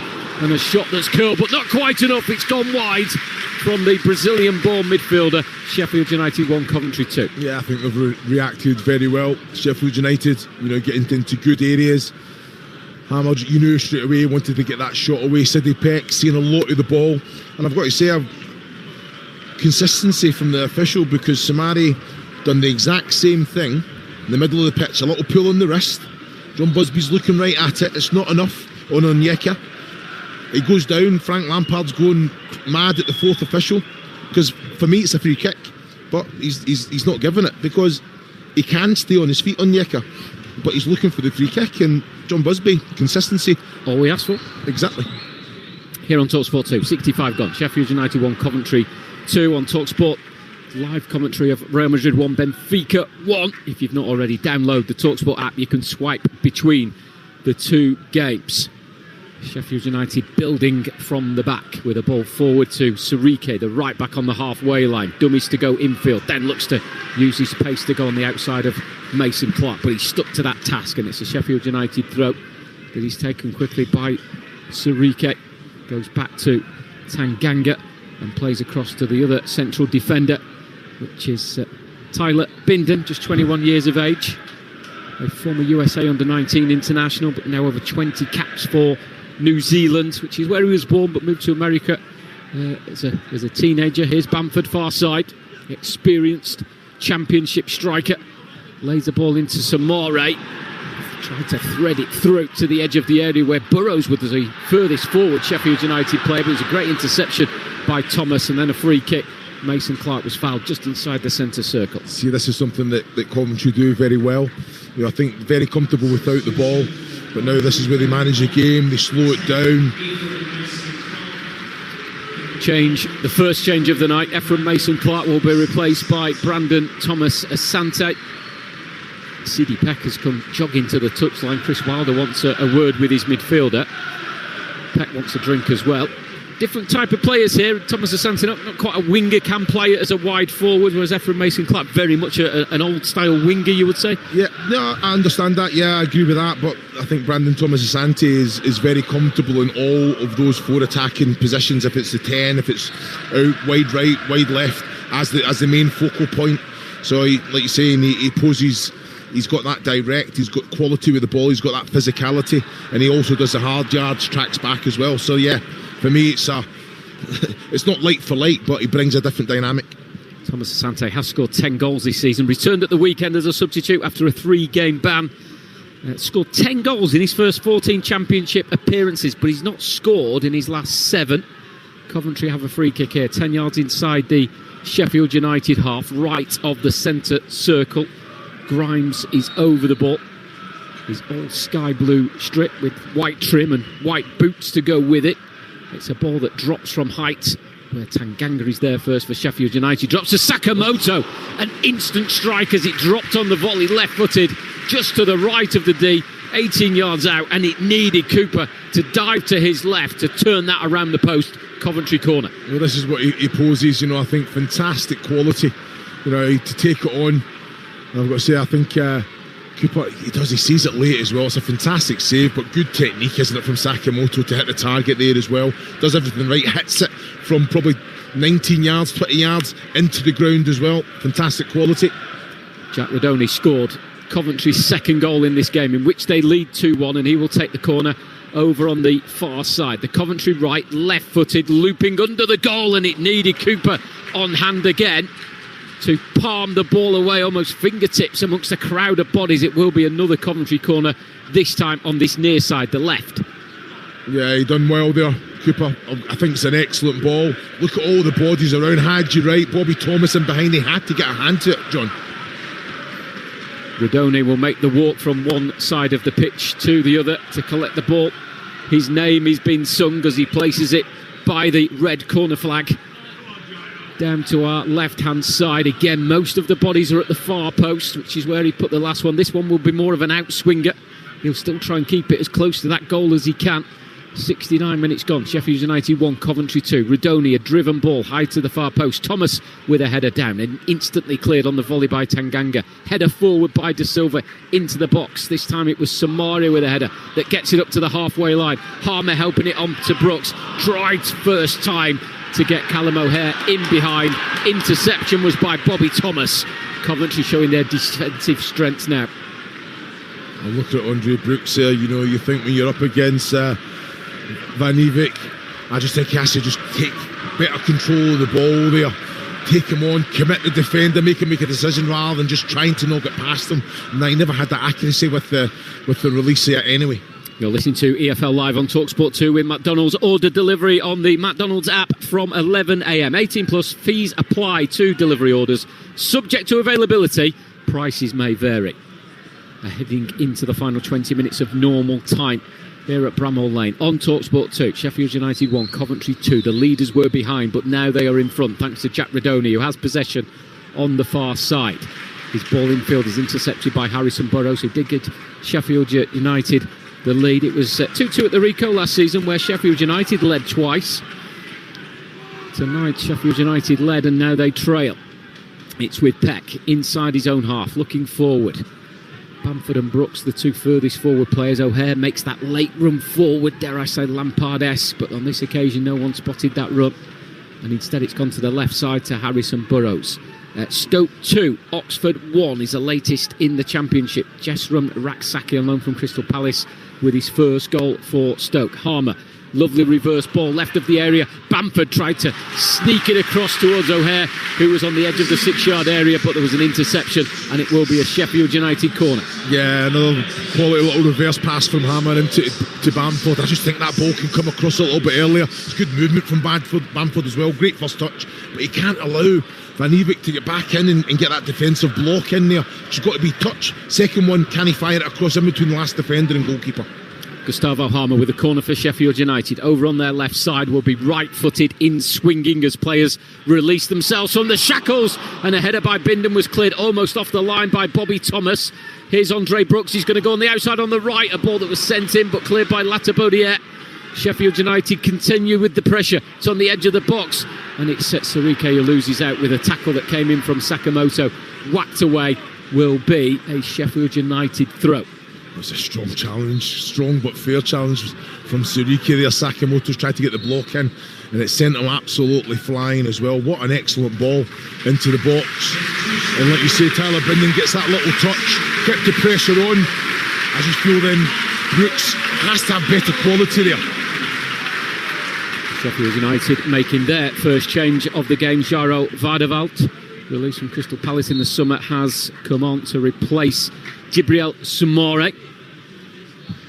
Josh Wilder looks onto the field, watching and trying to think what else he can do in terms of a change. Yeah, so Vardevalt, he'll sit more Sidney Peck. It just gives him a little bit more freedom to try and get up and get into those attacking areas. Albeit, I think with Soumare and Peck, Soumare tries to do that, and Peck, I'd like it to be the other way. That's something, one of his attributes, he's box to box, good quality, gets himself in great positions. He does bring goals as well, Sidney Peck, so can he get him further up the pitch? Yeah, Peck has scored 4 goals this season. Scored 3 in 3 before a recent injury, looking to get back on the scoring charts. As Sheffield United build down the far side, their left. It's with Peck. He was looking for Burrows to make the run. That didn't happen. He's gone back to Gustavo Harmer, who was 3 times a Coventry Player of the Year. That's in all 3 of the seasons he was there. He was last season's Sheffield United Player of the Year. Such an integral part. But this is a ball. Is it going to hold up? It will, just about. It meant that Rushworth needed to come out. I think initially Van Arwijk thought that would go out for a goal kick, but just held up where it's where the goalkeepers practice pre-match away from the main goals. A bit of mud there that just made it hold up slightly. That will be a free kick. Burrows on Sakamoto. Coventry free kick Far side, Sheffield United 1, Coventry 2. Yeah, fantastic quality from Sakamoto there, and again, Harrison Burrows fortunate not to see the yellow card. He's a little bit fortunate because he mistimes the ball. They both pull out the challenge, but then Harrison Burrows puts the hands around the waist of Sakamoto, little pull back, linesman flags, very lucky not to see the yellow. Free kick then, that's a few yards infield from the right touchline, midway inside the Sheffield United half. Players gather around the D. To our left, goalkeeper Michael Cooper stood on the edge of his 6-yard area, all in bright yellow. The big scoreboard showing us we've played 74 minutes. The Coventry fans below that scoreboard hoping it remains that way, and they extend their lead at the top of the table. From the free kick into the box, another free kick, this time for Sheffield United. The referee spotting an infringement in amongst the crowd of bodies that were in there. You're listening live to Talksport 2. Sheffield United 1, Coventry 2. Yeah, referee's got that one bang on. Let about the air, just all over Sidney Peck there. Good position from Sidney Peck. Just following the run all the while. Just a little hands on the back, isn't it? Just stops Sidney Peck from getting that clean contact. Jack Radoni, the goal scorer of Coventry's second. Will it turn out to be the winner? He's going to be replaced. Josh Eccles, he's coming on. It's going to be a double change because they've also got their second leading goal scorer, Ellis Sims, their number 9, ready to come on as well. So Hadji Wright, who got Coventry's first goal, will come off. The two scorers off, Eccles and Sims to come on. Pretty much like for like changes as Frank Lampard looks to just freshen up key areas in a key stage of the game. Yeah, but you're looking, it doesn't weaken the side at all. That's the scary thing when you actually look at the quality. Eccles brings goals as well. You know what he's going to get. He's a little, without the ball, he has a responsibility. He harries, he goes, and he tackles in that transition, keeps the ball. Ellis Sims, for me, you know, I think you know what you're going to get. He'll win majority of his aerial duels. He works hard and in front of goal when he's at it. He's unplayable. Ellis Sims scored 3 in 3 in January, but he's not scored in his last 7 games in all competitions. Josh Eccles, who's been with Coventry since the age of 7, coming on to make his 188th appearance for the Sky Blues. Sariki's ball down the touchline, blocked by Brandon Thomas Asante. Throw into Sheffield United. Here's another change. Another striker, Tyrese Campbell, will come on for Sheffield United. He will replace Callum O'Hare. A suggestion, a clear suggestion, 2 up top. Yeah, no, I was thinking that because usually it's light for light, Bamford coming on, but this is what has to be done. You know, I think Callum O'Hare, the little pockets, it's about being a little bit more direct. So Tyrese Campbell does try and play into that defensive unit. He does play on the shoulder. He does look to try and get into channels, and then Bamford just has to have that intelligence now. Can he then pick up that little 10 position, which he does? I think he does very well, Bamford. Campbell, first touch, far side. Adjacent with the penalty area, laid off to Harmer, who slides the ball across the 18-yard line. It came back to Campbell, clearly offside as he strikes one over the bar. Campbell scored in both games against Coventry last season, the 2-2 at the Rico and a 3-1 win here. He scored 3 in 6 in total against Coventry. If only there was a striker next to him. Oh, here he is. Do you have teams where you have that run where you can't explain it, but you just always score against a certain team? Did you have a few of those? Of course, yeah. I had a couple of teams that I did enjoy scoring against, but it's, you know, I remember, like you say, that season that Wolves were up in the Championship, I scored 15 goals in my first 12 games, you know, then I never scored for like 10, and it's like one of those things, you go through those little spells, you know, like Tyrese Campbell, he got the best goal return here at Sheffield United, you know, and it's about consistency. But you need when the squad's as competitive as it is, and you don't score, you're out the team, and that's why you've got to kind of get that kind of flow. You've got to get that consistency. PSG 1, Monaco 1 in the Champions League knockout round, second leg. It means that it's now 4-3 to PSG on aggregate. Monaco are down to 10 men. On Talksport at the moment, it's Real Madrid 1, Benfica 1. Live commentary there. Get the app, swipe between this game and that game. We've had 78 minutes here. Sheffield United 1, Coventry 2. Live on Talksport 2. Talksport, the home of the EFL. More games coming thick and fast. Friday, 2 on Saturday. As Sheffield United look to try and find themselves an equaliser here. They're around 25 yards from the Coventry goal, but have been forced back to their captain Tanganga from Andre Brooks. Brooks on the halfway line looking forward. He's got Tanganga now in front of him. Shakes off Brandon Thomas Asante, formerly with MK Dons and Salford. But John, just look at Coventry. Look how they're set up. They've got their 2 blocks. They know exactly what they're doing. Everyone goes and takes responsibility. Look, Onyeka there goes all the way. No one's passing the buck. Everyone's shuffling across. Matt Grimes now will come into the space. You know, that's Josh, that's Eccles that's following all the way. They all have an understanding, you know, without the ball. And then it's in this transition where they've got to be better. I tell you what, from Eccles winning it, there was a chance of a break. He's taken a bump and a bruise there, Eccles, but he's kept his side in possession as he plays it across the halfway line to this near side. Here's Jay De Silva wanting to play infield to Onyeka. Saw that route block, so he keeps it simple, playing the easy ball back to goalkeeper Carl Rushworth with a left-footed clearance to the near side. Good leap by Thomas Asante. Drops down to Ellie Sims. Back to Thomas Asante. Positive here from Coventry as Josh Eccles finds Sakamoto in space. Right of the area, left-footed shot. Did have the overlapping Roman of Van Arwijk, but he went for a left-footed shot that didn't have power or direction. Comfortable save from Cooper as Sheffield United look to spark an attack from there, but it's not quite going to be the case as they lose possession, although that will be a free kick. Van Arwijk fouling the newcomer Campbell. Yeah, this is going to be a little bit end-to-end, exactly what you want as a neutral, but you're spot on. Van Arwijk breaks his neck to try and get round Sakamoto there. What it does, puts that kind of doubt in Harrison Burrow's mind. Does he go? Does he not? Sakamoto comes inside, but straight at Cooper there. That's where he's got to try and find that bottom left-hand corner. That game at Gateshead just keeps getting better. Gateshead 4, Morecambe 4 now. Hartlepool 3, Carlisle 0. Both games in the National League. Champions League going on tonight. Well, we've got the old goalkeeper with cramp issue here. Carl Rushworth has gone down. The bane of everybody's life. And Coventry players start to walk towards the technical area. Well, it's a loophole. It's a loophole that they have to close, isn't it? Yeah. So I'm just trying to think, well, and what I'm saying, I'm looking at Sir Lampard, so Grimes is coming over, Onyeka is coming over. Few instructions there, but they know what they're doing. You know, there's the only kind of thought I've heard around getting around it is when a goalkeeper goes down such as this, then an outfield player is selected to come off, so you'd still be hampered. But yeah, it's a loophole that does need swiftly closing. Yeah.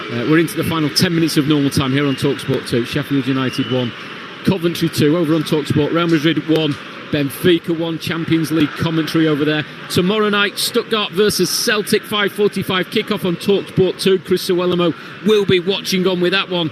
Crystal Palace versus Sarinsky's 8 o'clock on Talksport 2. That's a Conference League playoff second leg game. Nottingham Forest versus Fenerbahce is a Europa League playoff game.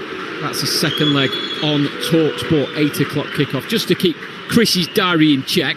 And for everyone who is a fan of Chris Sewellamo, who aren't, 8 o'clock on Monday the 2nd of March, Birmingham versus Middlesbrough, as Talksport continues our amazing EFL coverage. Any more dates you want to share, Chris, with anyone else needs to know where you are at?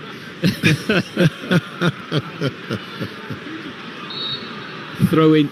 Very fortunate, aren't we? Very fortunate. Very. I've got the Hull Millwall game coming up in a few weeks that I'm very much looking forward to.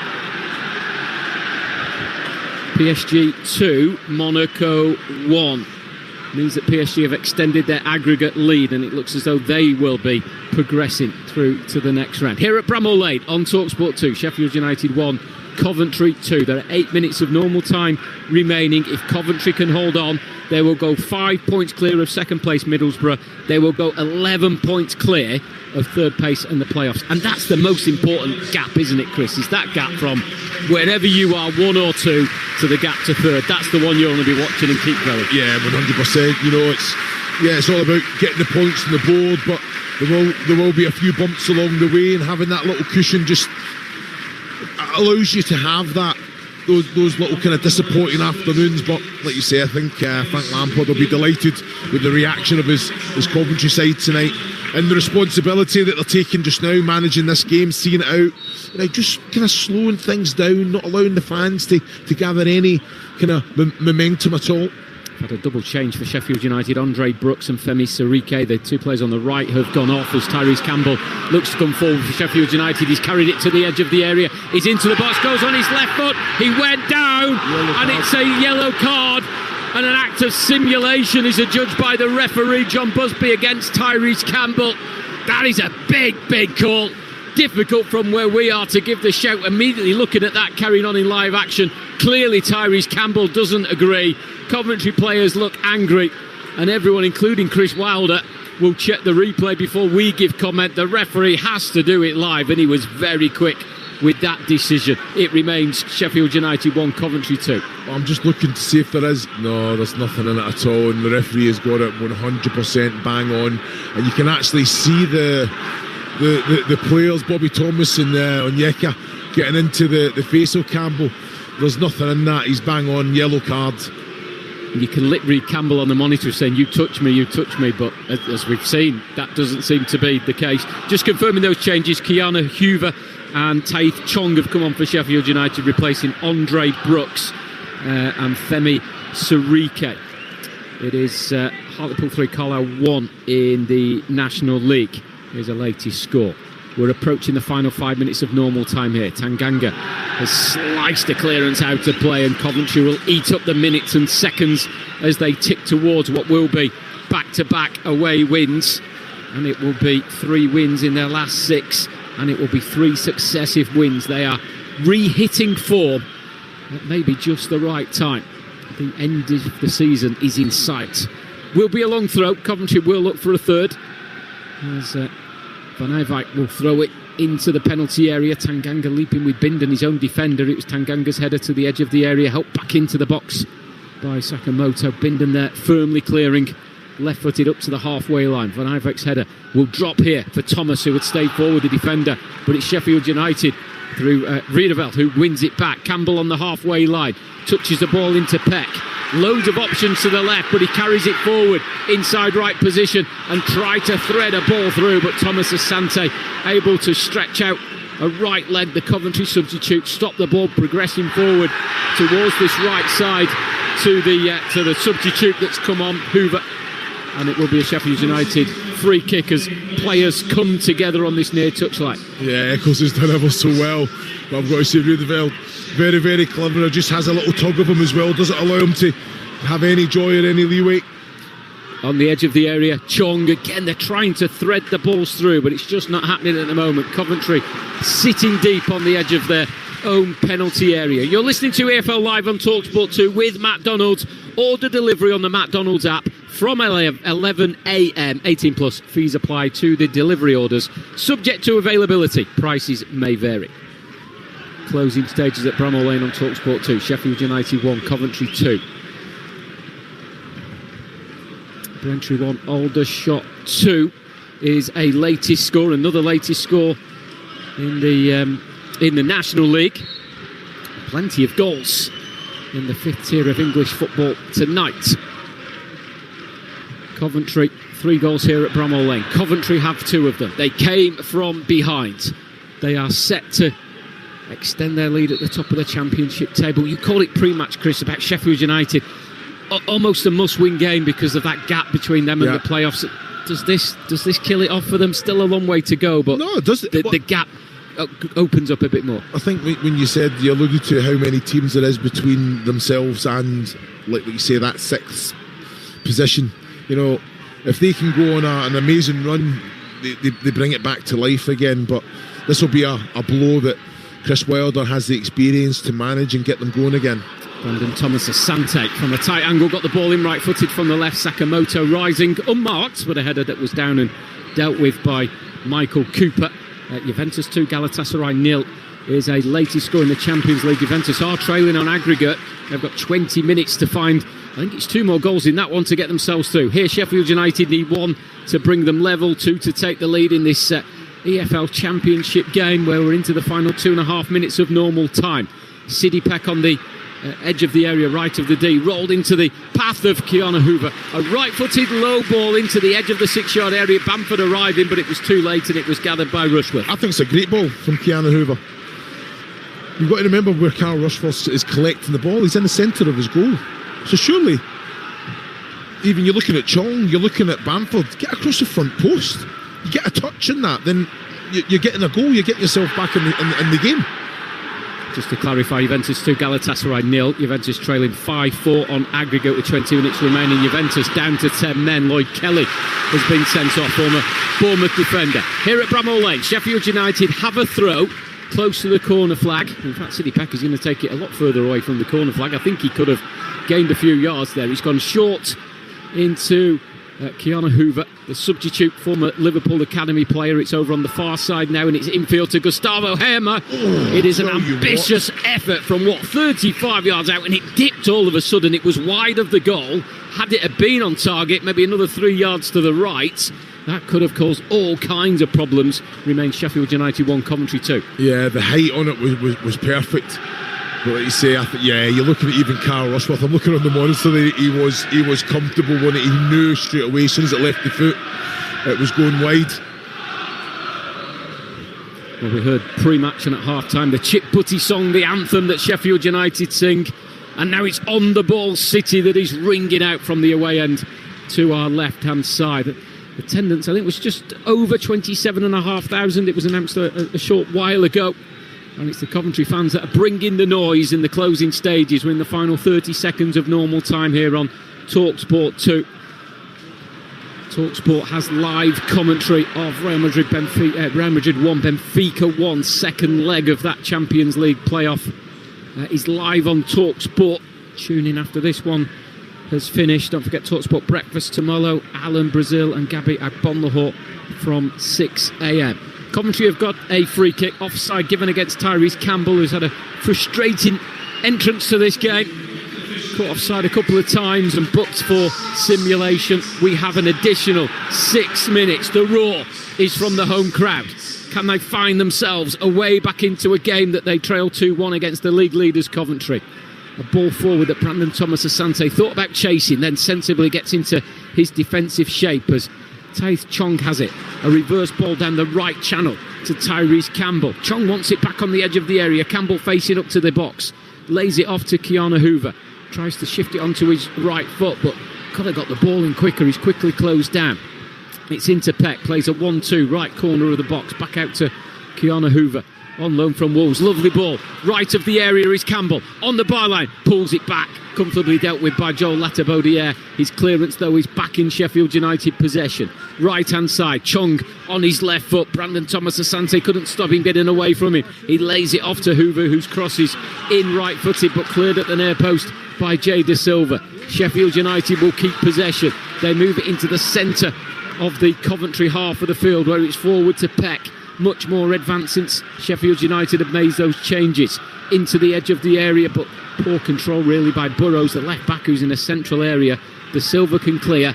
Ellis can't keep it in play. Sheffield United throw.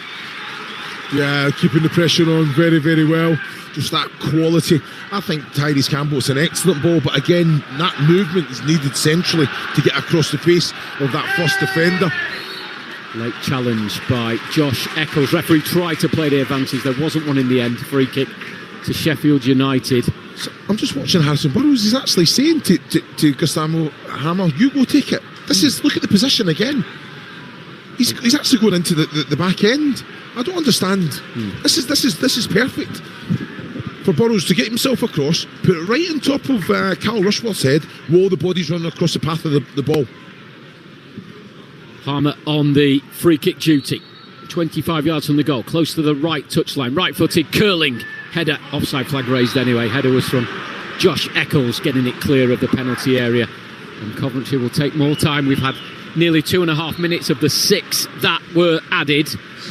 Coventry that close to claiming the 3 points. 2 changes for the visitors on the come. Kane Kessler-Hayden back from injury, signed in the summer. The other player coming on is Victor Torp. 7 goals this season for Victor Torp. Sakamoto is the first to start making the walk to this near side touchline. Trying to suss out who the second player will be. And Kessler-Hayden on for Sakamoto. Can play anywhere on that right side. Loves to get forward. And then the other player coming off is Frank Onyeka.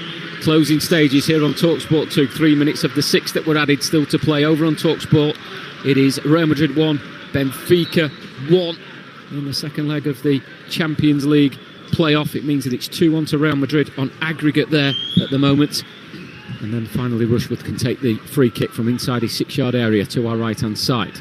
It's a ball that's headed infield by Sheffield United substitute Kiana Hoover. He's cleared up to the halfway line, but a foul. Bamford was too physical against the newcomer Victor Torp, and it's a free kick for Coventry in the centre circle. Yeah, just slowing it down now.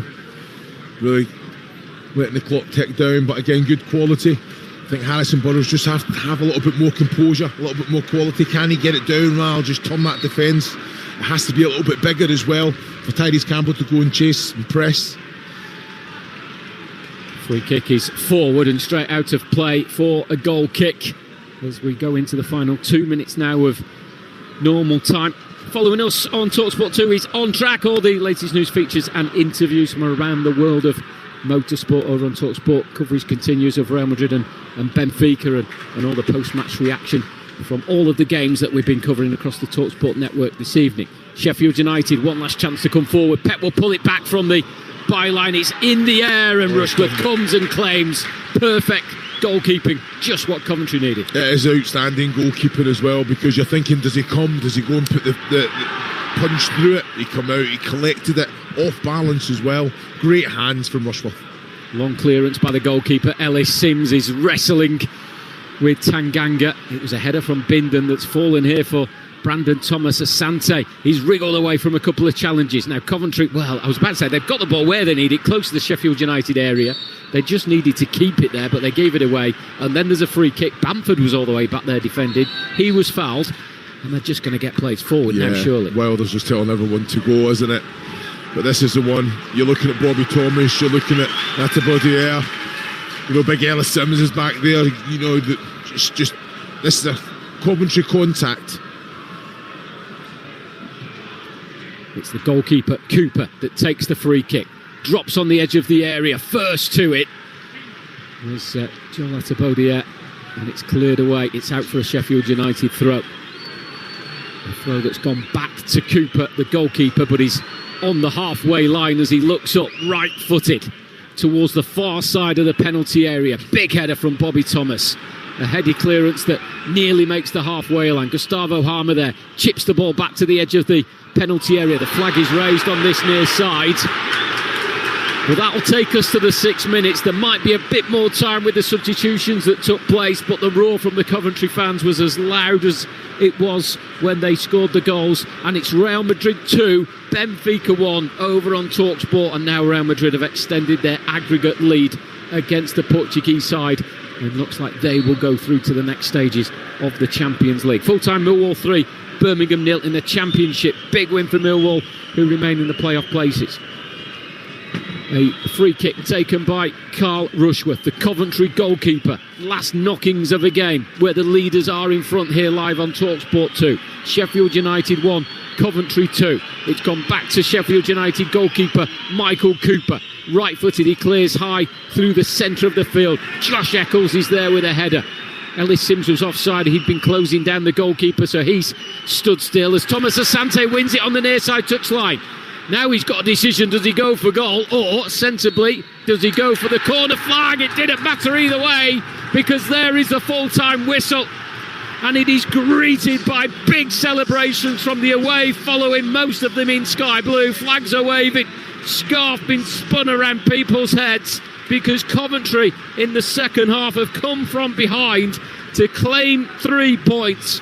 It's back-to-back away wins. It's 3 wins on the spin. That opens up a 5-point gap at the top of the Championship table from second place Middlesbrough, and an 11-point gap from the team in third. There's a bit of afters here. Brandon Thomas Asante will have to be dragged away.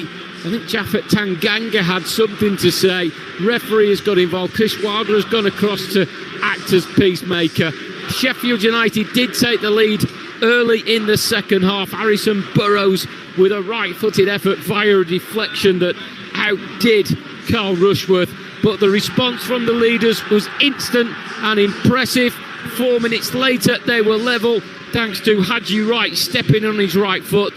through the goalkeeper Cooper to score his 15th goal of the season. 3 minutes later it was 2-1. A ball from Ephraim Mason-Clark and a super header angled into the bottom right corner from Jack Radoni. In the end, sealed a Coventry City win.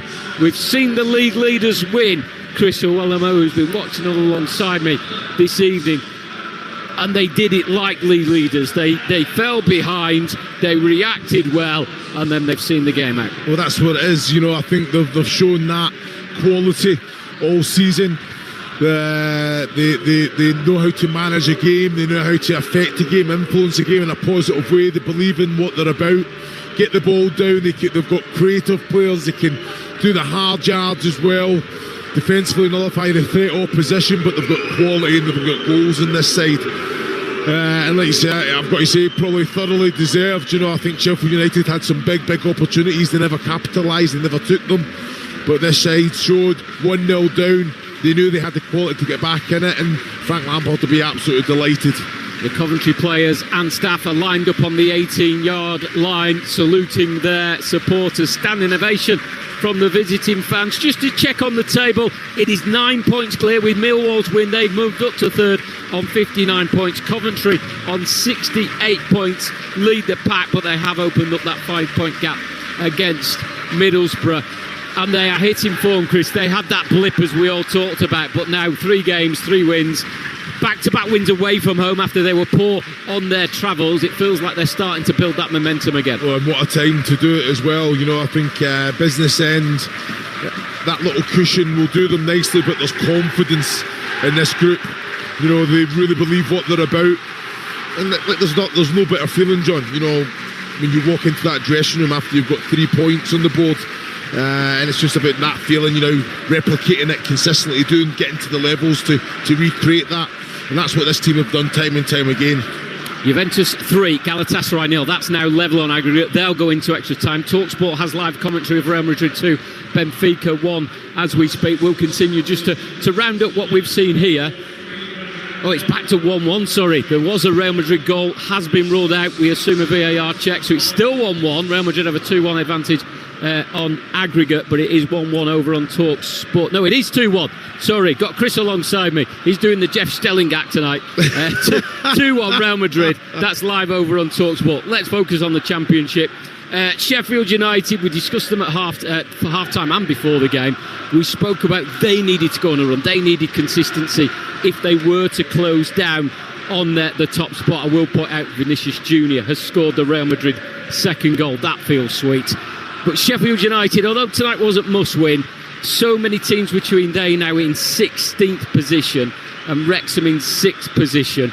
Although the points gap isn't huge in Championship terms, because you put a run of wins together, you very quickly move up the table.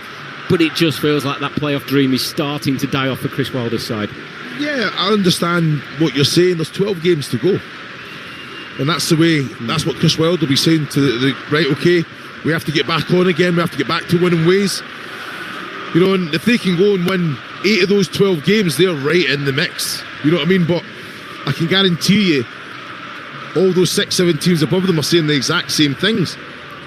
Stoke City, did they get a win tonight? They were 2-1 up, weren't they? You look at it, that's what it's all about. It's about coming into this business end and say, you know what, let's make winning a habit. Let's go out there. It might be ugly, the performance, but it's all about the result at the end of it. And if we can just keep chipping away, getting points, and you're looking at Derby's just dropped out of it yesterday. Birmingham defeat tonight, I think it was. So this is, you have to just keep going. There's a lot of football still to be played for. Was it 36 points? That's massive. Yeah. So again, chip away at it, one game at a time. The old football cliche. See where you are come the end of it.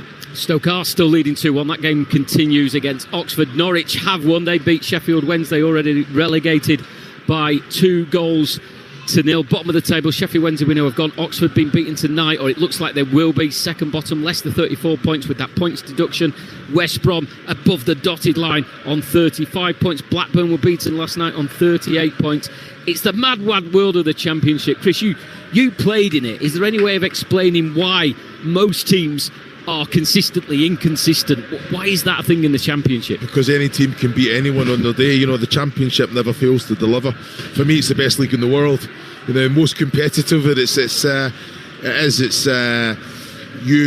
relentless, and you have to be mentally and physically at your peak and at your best to go through the campaign. Of course, you're going to have little blips but you have to have the right people around you, the right leaders that are going to demand and get the best and push you out of your comfort zone to get that growth and quality.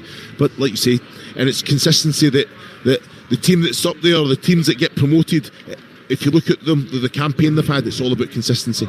The Coventry fans are starting to drift away from the away end to our left. The rest of the stadium pretty much empty. You can hear the various songs that are breaking out in the various parts of the Coventry fans leave. They've won here, live on Talksport 2, Sheffield United 1, Coventry 2. Coventry extending their lead at the top of the table.